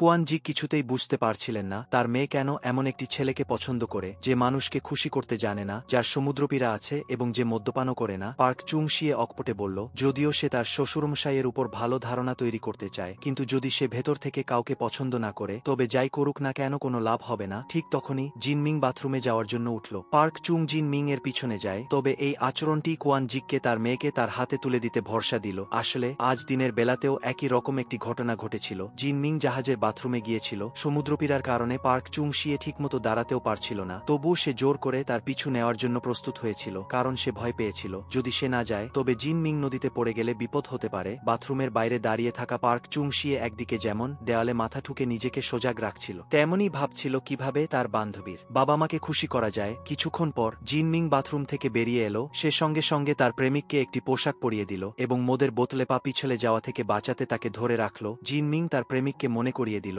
বাইরে সে কিছুটা জড়সড় থাকে, যদিও সে জানে সে তোষামোদকারী নয়, কিন্তু যদি তার বাবা রাজি না হন তবে দুজনের বিয়ে হওয়া অসম্ভব। তখন ছেলেটি শুনে একটি বড় কৌশল আটল। মাতাল হয়ে বলল, বাবা বাবা আমি তোমাকে কিভাবে সাহায্য করতে পারি। ব্যাপারটা হাস্যকর ছিল। পার্ক চুং শিয়ের মা আইচুনকে একটি যত্নের সাথে তৈরি উপহার পাঠিয়েছিল, যার মধ্যে হাতে লেখা একটি আন্তরিক চিঠিও ছিল। সুন্দর জিন মিংকে দেখার মতো, প্রতিদিন দেখা প্রতিদিন দেখা। সম্ভবত মা সেই কথাই বলেছিলেন। একই সাথে কোয়ানজিকও বুঝতে পারলেন এবার তার মেয়েকে উড়তে দেওয়ার সময় এসেছে। এভাবেই 1990 সালে জিন মিং এর বিয়ে অনুষ্ঠিত হল। অপ্রত্যাশিতভাবে সবচেয়ে বেশি উত্তেজিত ছিলেন না বোর জিন মিং, না মেয়েকে হারাতে বসা কোয়ানজিক, এমনকি জমকালো পোশাকে সজ্জিত আইচুনও নন, বরং ছিলেন তার ছোট ভাই ইউন মিং, যিনি ছোটবেলা থেকে বোনের সাথে ঝগড়া করে বড় হয়েছে। চোখের পলকেই তারা বিবাহ মণ্ডপের দরজায় পৌঁছালো। আইচুন সঙ্গে সঙ্গে বাড়ির মালিক দম্পতিকে শুভেচ্ছা জানালেন। এই দুজন বৃদ্ধ তাদের অনেক সাহায্য করেছিলেন। দরজায় অতিথিদের অভ্যর্থনা জানানোর সময় কোয়েনজিক লক্ষ্য করলেন তার আদরের মেয়ে এবং হবু জামাই দূর থেকে একে অপরের সাথে ভাব বিনিময় করছে। যদিও তিনি কিছুটা বিষণ্ণ ছিলেন, তবুও তার দুশ্চিন্তা দূর হল। তাই অনুষ্ঠান শুরু হওয়ার আগে কোয়েনজিক তার মেয়েকে পরামর্শ করলেন, যখনই কোনো সমস্যায় পড়ো কখনো হাল ছেড়ো না। বিয়েটি দেখে ধুঁকতে থাকা পরিবারটির বেঁচে থাকার প্রেরণা জুগিয়েছিল। তবে জীবনের বেশিরভাগটাই দুঃখ আর সুখে মেশানো। এক পরিবার তাদের বিয়ের অনুষ্ঠান থেকে ফেরার পথে একদল মাস্তান তাদের থামায়। তারা বিশেষভাবে অভিবাসীকে খুঁজছিল। তাহলে এরপর কি ঘটনা ঘটবে? সে মনে করে ছোটবেলা থেকেই সে আদরের ছিল না, কারণ তার জন্মদিন তার ছোট ভাইয়ের মৃত্যুদিনের 3 দিন আগে হওয়ায় তার বাবা মা তার জন্মদিন পালন করতে চান না। তার উপর আবার ভালো ছাত্রী তার বড় বোনের মতো নয়, আর সেভাবে বড়দের কষ্টের কথা বোঝেও না। তাই কোনো কিছু খাবার সময় তার ভাগ থাকে না। বড় হওয়ার পর মা যখন বড় মেয়ের বুদ্ধিমত্তার প্রশংসা করে, তখন মেজ ছেলে অভিবাসী মনে করে যে তাকে তার বাবা মা ভালোবাসে না। তাই সে মনে মনে প্রতিজ্ঞা করে যে সে জীবনে বড় কিছু করে দেখাবে। তবে অভিবাসী তার সবচেয়ে ভালো বন্ধুর সাথে একটি দোকান খোলে, কিন্তু প্রতারিত হয়। সেই লোকটি 7 কোটি ওন মূল্যের একটি প্রাচীন জিনিস নিয়ে পালিয়ে যায়, আর সে অপরাধীর সহযোগী হিসেবে ধরা পড়ে পুলিশের হাতে গ্রেপ্তার হয়। তবে অভিবাসী মনে করে এটা অর্থনৈতিক সংকটের দোষ, তার ব্যবসার পরিকল্পনা এবং বিনিয়োগের ধারণা কোনো ভুল ছিল না। কুয়ানজি শুনে মনে করে ব্যবসা করার সময় আয়ের সাথে সঙ্গতি রেখে খরচ করাই ভালো। আইচুন এবং কুয়ানজি তাদের ছেলের কথা শুনে দুজনেই চুপ হয়ে যায়। তারা প্রথমে জানিয়ে সবচেয়ে বেশি চিন্তিত ছিল, সেটাই শেষ পর্যন্ত ঘটল। এদিকে প্রথমবার গর্ভবতী হওয়ার সময় আইচুন খুব চিন্তিত ছিল, কারণ সবাই বলে বাবা মা বাচ্চাদের সেরা শিক্ষক, আর সে নিজে কিছুই জানে না। তাই সে তার সন্তানকে কি শেখাবে বুঝতে পারছিল না। এছাড়াও প্রথমবার মা হওয়ায় সে খুব ভয় পাচ্ছিল, না জানি কখন তাদের কোনো ক্ষতি করে ফেলে। হয়তো প্রতিটি মাই আইচুনের মতো একজন ভালো মা হওয়ার জন্য আপ্রাণ চেষ্টা করে। তবে ছেলে তার নামের অর্থ নিয়ে ভাবে। অভিবাসীর মনে হয় তার নামটা প্রথমের মতো নয়। কুয়ানজি তার দুঃখী স্ত্রীর দিকে তাকিয়ে রাগান্বিত ছেলেকে বকাবকি করতে শুরু করে, কিন্তু মুখ খোলার আগেই চুন তাকে থামিয়ে দেয়। আসলে বাচ্চারা কখনোই জানে না তাদের বাবা মা তাদের জন্য কি কি সুস্বাদু খাবার তৈরি করে রেখেছেন, তারা কি সেগুলো একবারও চেখে দেখেছে। অন্যদিকে অভিবাসীর স্ত্রী মাটিতে হাঁটু গেড়ে তার বাবার কাছে মিনতি করে যাতে সেই বৃদ্ধ লোকটি 7 কোটি ওন দিয়ে তার স্বামীকে জামিনে মুক্ত করে। তবে সেই বৃদ্ধ লোকটি চিৎকার করে বলে টাকা তার মেয়ের চেয়ে 100 গুণ বেশি মূল্যবান। যদি সত্যি কোনো ভুল না করে থাকে তাহলে সে এমনিতেই ছাড়া পাবে। মোট কথা সে তার কাছ থেকে 1 পয়সাও পাবে না। একই সময়ে আইচুন মহিলা ডুবুরিদের সাথে তাদের ছেলের ব্যবসায়িক অংশীদারের মায়ের কাছে যায়। সে কিছু বলার আগেই সেই মহিলা তাকে ভর্ৎসনা করতে শুরু করে। বাঁকা কথায় অভিবাসীকে তার ছেলেকে খারাপ পথে নেওয়ার জন্য তিরস্কার করে। দুজনের চুলের কাটিং দেখেই বোঝা যায় কোনো দিক থেকে দেখতে গেলে তারাই বরং ভুক্তভোগী। পাশে দাঁড়িয়ে থাকা আইচুন আর সহ্য করতে না পেরে এক ঝটকায় সেই মহিলার চুল ধরে তারপর তাকে মাটিতে চেপে ধরে হিস্টিরিয়ার মতো চিৎকার করে বলে তাদের চুরি করা টাকা ফেরত দিতে। শেষ পর্যন্ত আইচুন দামি টেলিভিশন নিয়ে যায়, আর সেই মহিলার হাতের সোনার আংটি খুলে নেয়। একই সময়ে কুয়ানজি মৎস্যজীবী সমিতির সভাপতির কাছে যায় এবং তাকে কিছু টাকা ধার দেওয়ার জন্য মিনতি করে। তবে সভাপতি সরাসরি বলে দেয় তার শুধু বয়সই হয়নি, তার হাঁটুর ব্যথাও মাঝে মাঝে হয়। এসব তো বাদই দেওয়া যাক, অন্যরা যেখানে ট্রলার দিয়ে মাছ ধরে সেখানে কুয়ানজি এখনো ছোট মাছ ধরে ছেড়ে দেয়, আর নিষেধাজ্ঞার সময় একমাত্র সেই নিয়ম মেনে সমুদ্রে যায় না। এভাবে সে কি করে টাকা রোজগার করবে? আসলে সবাই জানে তার সন্তানই একজন সৎ ও লাজুক মানুষকে বাধ্য করেছে তার সম্মান জলাঞ্জলি দিতে। অবশেষে কুয়ানজির বারবার অনুরোধের পর মৎস্যজীবী সমিতির সভাপতি তাকে তাদের সোনারূপার নৌকাটি বিক্রি করে দিতে বলে, যে নৌকাটি তাদের 4 জনের পরিবারের ভরণ পোষণ করত আর 2টি প্রজন্মের স্মৃতি বহন করত। এরপর নৌকাটি বিক্রি করে দেয়। দৃশ্য পাল্টে যায়। আইচুন জামিনে টাকা জমা দেয় আর অভিবাসীকে ছাড়িয়ে আনে। ছেলেটি বাড়ি ফিরেই বুঝতে পারে তারা তাদের মাছ ধরার নৌকা বিক্রি করে দিয়েছে। সঙ্গে সঙ্গে সে অনুশোচনায় কাঁদতে শুরু করে। মা অভিবাসীকে সান্ত্বনা দেয় আর বাবাকে যেন কিছুতেই একথা না বলে। এরপর থেকে যে ব্যক্তি কখনো হাঁকড়া করতে সাহস পেত না সে মাছের বাজারে গিয়ে অন্যের মাছ কেটে দেয়। 20টি মাছ ধরলে সে মাত্র 2000 ওন রোজগার করতে পারত। কুজিনজি খুব লজ্জিত হয়। সে তার স্ত্রীকে একহীন জীবন যাপন করতে বাধ্য করেছে। হয়তো তার সত্যি বয়স হয়েছে, অথবা হয়তো সে বেশি লবণ খেয়েছে। মোট কথা সেদিন সে খুব কেঁদেছিল। কয়েকদিন পর রাতে অভিবাসীর স্ত্রী কুয়ানজিকে তার স্বামীর ব্যাপারে একটি কথা জানায়। অভিবাসী জেলে থাকায় কেউ তাকে কাজ দিতে চায় না। ছেলেটা বাড়িতে স্বাভাবিকের মতোই ব্যবহার করে, সবসময় সকালে বের হয় আর রাতে ফেরে, মাঝে মাঝে রাতে বাড়িও ফেরে না। আসলে অভিবাসী একজন ফেরিওয়ালা হয়ে উঠেছে। সে পথে পথে ঘুরে বেরিয়ে বুকহুইট, ঠান্ডা পিঠা ও আঠালো চালের কেক বিক্রি করে। কনকনে ঠান্ডার মধ্যে সে 6-7 ঘন্টা বাইরে থাকে। তবে তার ব্যবসা ভালো যাচ্ছে না, আর তার স্ত্রী কুয়ানজিকে অনুরোধ করে আপাতত তাদের 3 জনের পরিবারকে যেন তিনি দেখেন। যদিও ছেলের পরিবর্তনের কথা শুনে কুয়ানজির খুব কষ্ট হয়, তবে সে মনে করে এটাই একজন গৃহকর্তার করা উচিত। তবে মুখে যতই কঠোর কথা বলুক না কেন, আড়ালে সে অভিবাসীকে সাহায্য করে। ভাবা যায়নি বাবার সাহায্য পাওয়ার পর অভিবাসী আরো বেশি নিজেকে অপদার্থ মনে করে। পরের দিন সে বাড়িতে অনেক টাকা রেখে যায় আর নিজে গভীর সমুদ্রে মাছ ধরার দলে যোগ দেয়। খবরটি জানার পর আইচুন পাগলের মতো সমুদ্রের বাতাসের বিপরীতে বন্দরের দিকে দৌড়াতে থাকে। তার চোখের সামনের দৃশ্য তাকে বারবার তার ছোট ছেলের মৃত্যুর দিনের কথা মনে করিয়ে দেয়। সে সত্যি ভাবতে পারে না অভিবাসী সমুদ্রে গেলে কি বিপদের সম্মুখীন হবে। সেই মর্মান্তিক অভিজ্ঞতা সে আর একবারও সহ্য করতে পারবে না। ঠিক সেই সময় কুয়ানজি খুঁড়িয়ে খুঁড়িয়ে বন্দরের দিকে ছুটে আসে। জ্বালানি খরচের ক্ষতিপূরণ দিয়ে সে গভীর সমুদ্রের জাহাজটিকে বন্দরে ফিরিয়ে আনার চেষ্টা করে। বৃদ্ধ লোকটি হাত থেকে ওয়াকিটকি কেড়ে নেয়, সরাসরি দ্বিগুণ অর্থ দেওয়ার কথা বলে। অবশেষে অর্থের লোভে গভীর সমুদ্রের জাহাজটি বন্দরে ফিরে আসে। কুয়ানজি তার ছেলেকে টেনে ধরে তাকে তার সাথে বাড়ি যেতে বলে। ঘরে বসে থাকায় সে নিজেকে অনুতপ্ত মনে করে। আসলে অভিবাসী যখন ফেরিওয়ালা ছিল তখন প্রত্যেক ক্রেতা জিনিস কেনার পর বলতো, বাবার প্রতি ভালোভাবে খেয়াল রেখো। সে বুঝতে পারে এই খদ্দেররা নিশ্চয়ই তার বাবার পাঠানো লোক। অপদার্থের মতো নাক টেনে চোখের জল ফেলে সে পরিবারের কাছে নিজেকে অপরাধী মনে করে। তাই সে গভীর সমুদ্রে মাছ ধরতে যাওয়ার সিদ্ধান্ত নিয়েছে। এইভাবেই বেকার একটি 4 জনের পরিবার তাদের স্থানান্তরের বছরকে স্বাগত জানায়। আইচুন মনে করে এই বছর নিশ্চয়ই বড় কিছু ঘটবে, কারণ তাদের পরিবারের অবস্থা একেবারে তলানিতে এসে ঠেকেছে। এমনকি একটি বেড়ালও লাফ দেওয়ার আগে শরীর গুটিয়ে নেয়। তাই তার একটা পূর্বাভাসের মতো অনুভূতি হচ্ছে। তাহলে কি আইচুনের ভালো দিন আসবে? আসলে একজন মানুষের সামান্য দয়া কোনো গুরুত্বপূর্ণ মুহূর্তে তোমার অবলম্বন হয়ে দাঁড়ায়। কুয়ানজি বহু বছর আগে দুর্ঘটনাক্রমে এক ডুবে যাওয়া মহিলা তারকাকে বাঁচিয়েছিল। ভাবা যায়নি বহু বছর পর যখন তার দেউলিয়া অবস্থা, তখন সেই মহিলা তাকে প্রচুর অর্থ সাহায্য করবে। সেদিন মেয়ে আইচুনের বাড়িতে অতিথি হয়ে আসে। আবার পুরনো সিনে জিনমিং শুধু কয়েকটি ফল বেশি নেওয়ায় তার মা তা ধরে ফেলে। তার বিয়ের পরের জীবন খুব কষ্টের মধ্যে কেটেছে। যখন কুয়ানজি তার কথা শোনে যে তার মেয়ের টাকার অভাব, তখন সে দ্বিধা না করে তার সমস্ত সঞ্চয় বের করে দেয়। একটি জন্মানবশূন্য জায়গায় একখণ্ড জমি কিনে সেখানে একটি ফাস্ট ফুডের দোকান খোলার প্রস্তুতি নেয়। কারণ সে দালালদের কাছ থেকে শুনেছিল কাছে একটি কনফারেন্স সেন্টার তৈরি হবে, যেখানে একটি গল্ফ কোর্সও তৈরি হবে। ফলস্বরূপ প্রচুর অর্থ উপার্জনের আশায় সে অপ্রত্যাশিতভাবে দালালদের দ্বারা প্রতারিত হয়ে সর্বশান্ত হয়। যদি জিনমিং চারিদিকে ধার না করত,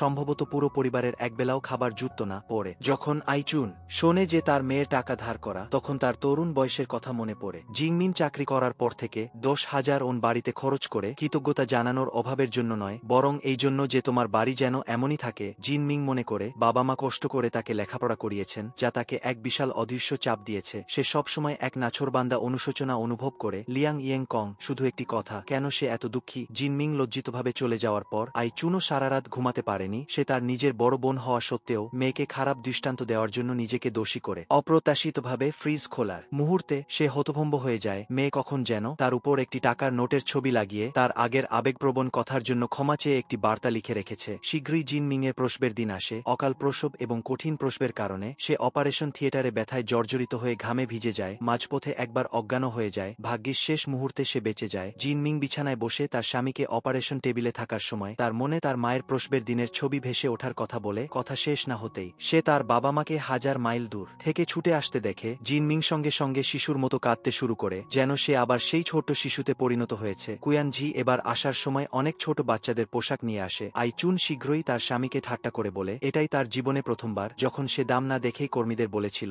নাতির জন্য সবচেয়ে দামি জিনিসটি কিনতে। বাড়ি ফেরার পর কুয়ানজি তার স্ত্রীকে পাহাড়ের চূড়ায় নিয়ে যায়। নিচে তাকিয়ে দেখে তাদের খোলা রেস্তোরাঁটি শহর থেকে মাত্র 5 মিনিটের দূরত্বে। তাই তারা বাড়ি বাড়ি খাবার সরবরাহ করার সিদ্ধান্ত নেয়। প্রথমে সে শুধু চেয়েছিল পরিবারের মুখে দুমুঠো খাবার তুলে দিতে পারলেই হবে। ভাবা যায়নি সেদিন তাদের দোকানে অপ্রত্যাশিতভাবে এক বিখ্যাত মহিলা তারকা আসেন, যা মুহূর্তের মধ্যে তাদের দোকানের ব্যবসাকে আকাশচুম্বী করে তোলে। আর এতেই প্রায় ভেঙে পড়া পরিবারটির বেঁচে থাকার নতুন প্রেরণা যোগায়। এরপর সম্ভবত মা হলেই বোঝা যায় সন্তান লালন পালন করা কতটা কঠিন। কিমমিনের 4 বছর বয়সী মেয়ে প্রতিদিন তাকে অতিষ্ঠ করে কান্নাকাটি করাত, তার উপর আবার অফিসের কাজ। তাই বাধ্য হয়ে মাকে ডাকতে হয়েছিল দেখাশোনার জন্য। তবে কিমমিনের চোখে ছিল শুধু তার সন্তান, আর মায়ের চোখে ছিল শুধু কিমমিন। আমার মেয়ের মুখের ভাব দেখে মনে হয় যেন সে স্বর্গ জানে, কিন্তু ভাবেনি রাতে কিমমিন তার মায়ের কাছে নালিশ করে। সে মনে করে তার মেয়েকে যেন উপরওয়ালা শাস্তি দেওয়ার জন্যই পাঠিয়েছেন। তার একটু কৌতূহল হয় তার মা কত সাহস নিয়ে 3 সন্তান ধারণ করেছিলেন। আইচুন মেয়েকে বারবার বলেন যদি মনোমতো জীবন না হয় তাহলে অভিযোগ জন্ম নেবে। সব সময় সন্দেহ হবে যা করছো তা ঠিক হচ্ছে কিনা, অথবা তার কোনো মূল্য আছে কিনা। তেমন হলে বাচ্চারাও তা দেখবে ও শিখবে। এখন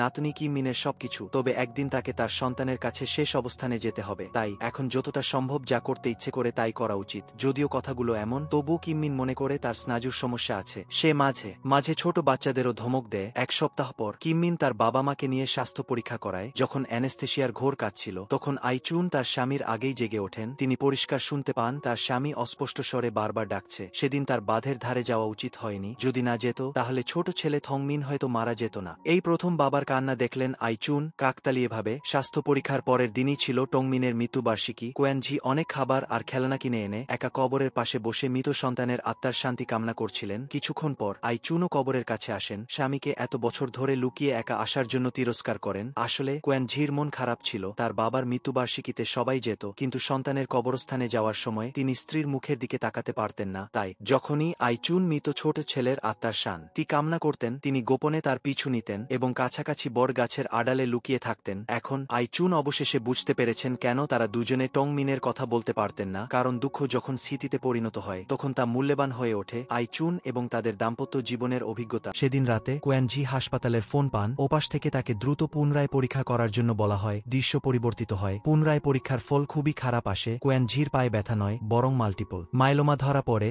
এই ধরনের টিউমারকে মাঝে মাঝে বাত বলে ভুল করা হয়, যার ফলে সময়মতো চিকিৎসা হয় না। সাধারণত এই রোগে আক্রান্ত ব্যক্তির খুব ব্যথা হওয়া উচিত, ডাক্তার দ্রুত চিকিৎসার পরামর্শ দেন, না হলে জীবন সংশয় হতে পারে। সময় কারো জন্য থেমে থাকে না, কোয়েনঝির শরীর ক্রমশ খারাপ হতে থাকে। আইচুন স্বামীকে সান্ত্বনা দেন, তিনি অবশ্যই সুস্থ হয়ে উঠবেন, কিন্তু 24 বার কেমোথেরাপি নেওয়ার পরেও লোহার শরীরও ভেঙে পড়ে। এই সময় কোয়েনঝির সবচেয়ে বড় ইচ্ছা তার প্রিয় স্ত্রীকে একা ফেলে না যাওয়া, তবে তার বাকি সময়টা যেন চেরি ফুলের মতোই ক্ষণস্থায়ী। বিকেলে আইচুন যখন কোয়েনঝির চিকিৎসার সময় তার পাশে ছিলেন, তখন জটিল কাগজপত্র বুঝতে না পারায় নার্সের কাছে অপমানিত হন। এছাড়াও পরীক্ষার নিয়মাবলী খেয়াল না করায় তাকে অফিস থেকে বের করে দেওয়া হয়। এমনকি ইন্টারনেটে পাওয়া কিছু সতর্কতা উল্লেখ করায় ডাক্তার তাকে সরাসরি তিরস্কার করেন। এমনকি রেজিস্ট্রেশন ও ফি জমা দেওয়ার সময় কর্মচারীদের কাছে বকাঝকা শুনতে হয়। কোয়েনঝি আর সহ্য করতে না পেরে ফি জমা দেওয়ার কাউন্টারে গিয়ে কর্মীদের জিজ্ঞাসা করেন, যারা বোঝে না তাদের সাহায্য করাই তো তাদের কাজ, তাহলে এত বিরক্তিকর মুখ করে কেন? আমার স্ত্রীকে বোকা ভাবা উচিত না। আইচুন এবং তাদের মেয়ে ভেবেছিল কোয়েনঝি অসুস্থতার কারণে এমন করছেন। আসলে তিনি দূরে দাঁড়িয়ে থাকা এক বৃদ্ধ মহিলাকে দেখছিলেন এবং মনে মনে ভাবছিলেন তার মৃত্যুর পর স্ত্রী একা হাসপাতালে আসবেন এবং আজও যেমন বুঝতে পারেননি তেমনই সমস্যায় পড়বেন। তাই তিনি কর্মীদের উপর রাগ করেননি, বরং নিজের উপর করেছিলেন। রাতে কিমমিন তার বাবার জন্য একটি সিঙ্গেল রুমের ব্যবস্থা করে। অপ্রত্যাশিতভাবে কোয়েনঝি প্রথমবার তার মেয়েকে তার সাথে থাকার এবং ভালোভাবে কথা বলার অনুরোধ করেন। রাতে কোয়েনঝি ছোটবেলা থেকে আইচুনের জীবনের সমস্ত কথা তার মেয়েকে বলেন। ছোট ছেলে টংমিন মারা যাওয়ার বছর আইচুনের বয়স ছিল মাত্র 28 বছর। এভাবে বাবা ও মেয়ে সারা রাত জেগে কথা বলেন। কোয়েনঝি যেন উইল করছেন, মেয়েকে অনুরোধ করেন তার চলে যাওয়ার পর সে যেন অবশ্যই তার মায়ের যত্ন নেয়। যখন ক্যান্সার রোগী চিকিৎসা ছেড়ে বাড়িতে ফিরে আসেন, তখন পরিবারের সবাই বোঝে এর অর্থ কি।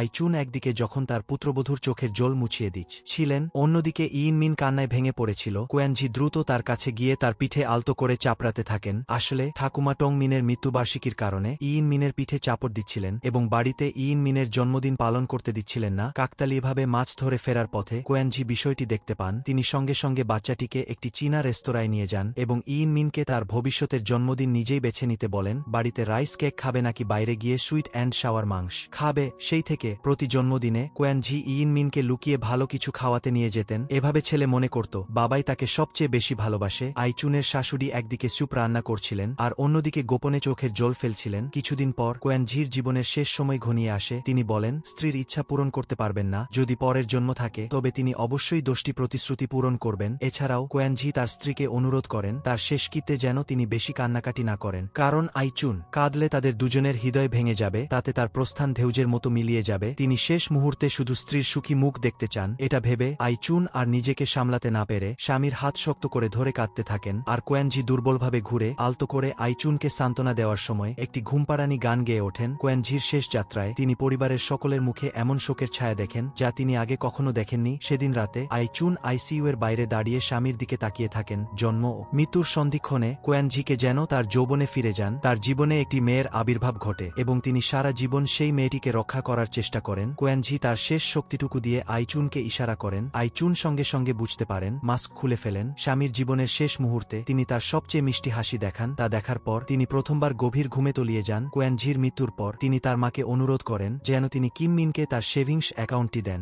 যেখানে তার মেয়ের চাকরির পর দেওয়া সমস্ত টাকা ছিল, এক পয়সাও খরচ করা হয়নি। এছাড়াও তিনি বৃদ্ধ লোকটিকে অনুরোধ করেন যেন তিনি তার ছেলের জন্য একটি মার্সিডিজ গাড়ি কিনে দেন, কারণ তিনি মনে রেখেছিলেন সেটি ছিল ইমিংয়ের সবচেয়ে বড় স্বপ্ন। স্বামীকে হারানোর পর আইচুন সারাদিন দিশেহারা হয়ে থাকতেন। বাড়ির সর্বত্র তার স্মৃতি ছড়িয়েছিল। অবশেষে আইচুন তাদের দুজনের গল্প কবিতা আকারে লেখার সিদ্ধান্ত নেন। সময় বয়ে যায়, আইচুনের বয়স 16 বছর হয়। তিনি এবং তার স্বামীর গল্পে একটি পুরো বই ভরে ওঠে। কিমমিন কবিতার বইটি লিসম্পাদককে পাঠান। অপ্রত্যাশিতভাবে 1 মাস পর সেটি সত্যি সত্যি প্রকাশিত হয়। আসলে এই লিসম্পাদক ছোটবেলায় তার বাবা মায়ের সাথে বেড়াতে গিয়েছিলেন, তখন তিনি ভুল করে ফেলে দেওয়া আইচুনের সেই আংটিটি খুঁজে পান। একটু বড় হওয়ার পর তার মা তাকে নিয়ে একবার আইচুনের এখানে মাছ কাটতে এসেছিলেন। এছাড়াও তিনি বিশেষভাবে ডুবুরিদের পছন্দ করতেন। করতেন আর তার চেহারা আইচুনের মায়ের মতো দেখতে ছিল। ড্রামাটি এখানেই শেষ। আশা করি আজকের ড্রামাটি তোমাদের ভালো লেগেছে। প্লিজ আমাদের চ্যানেলটি সাবস্ক্রাইব করুন যাতে করে আমরা এরকম আরও ইমোশনাল ড্রামা আনতে পারি। শেষ পর্যন্ত দেখার জন্য সবাইকে ধন্যবাদ।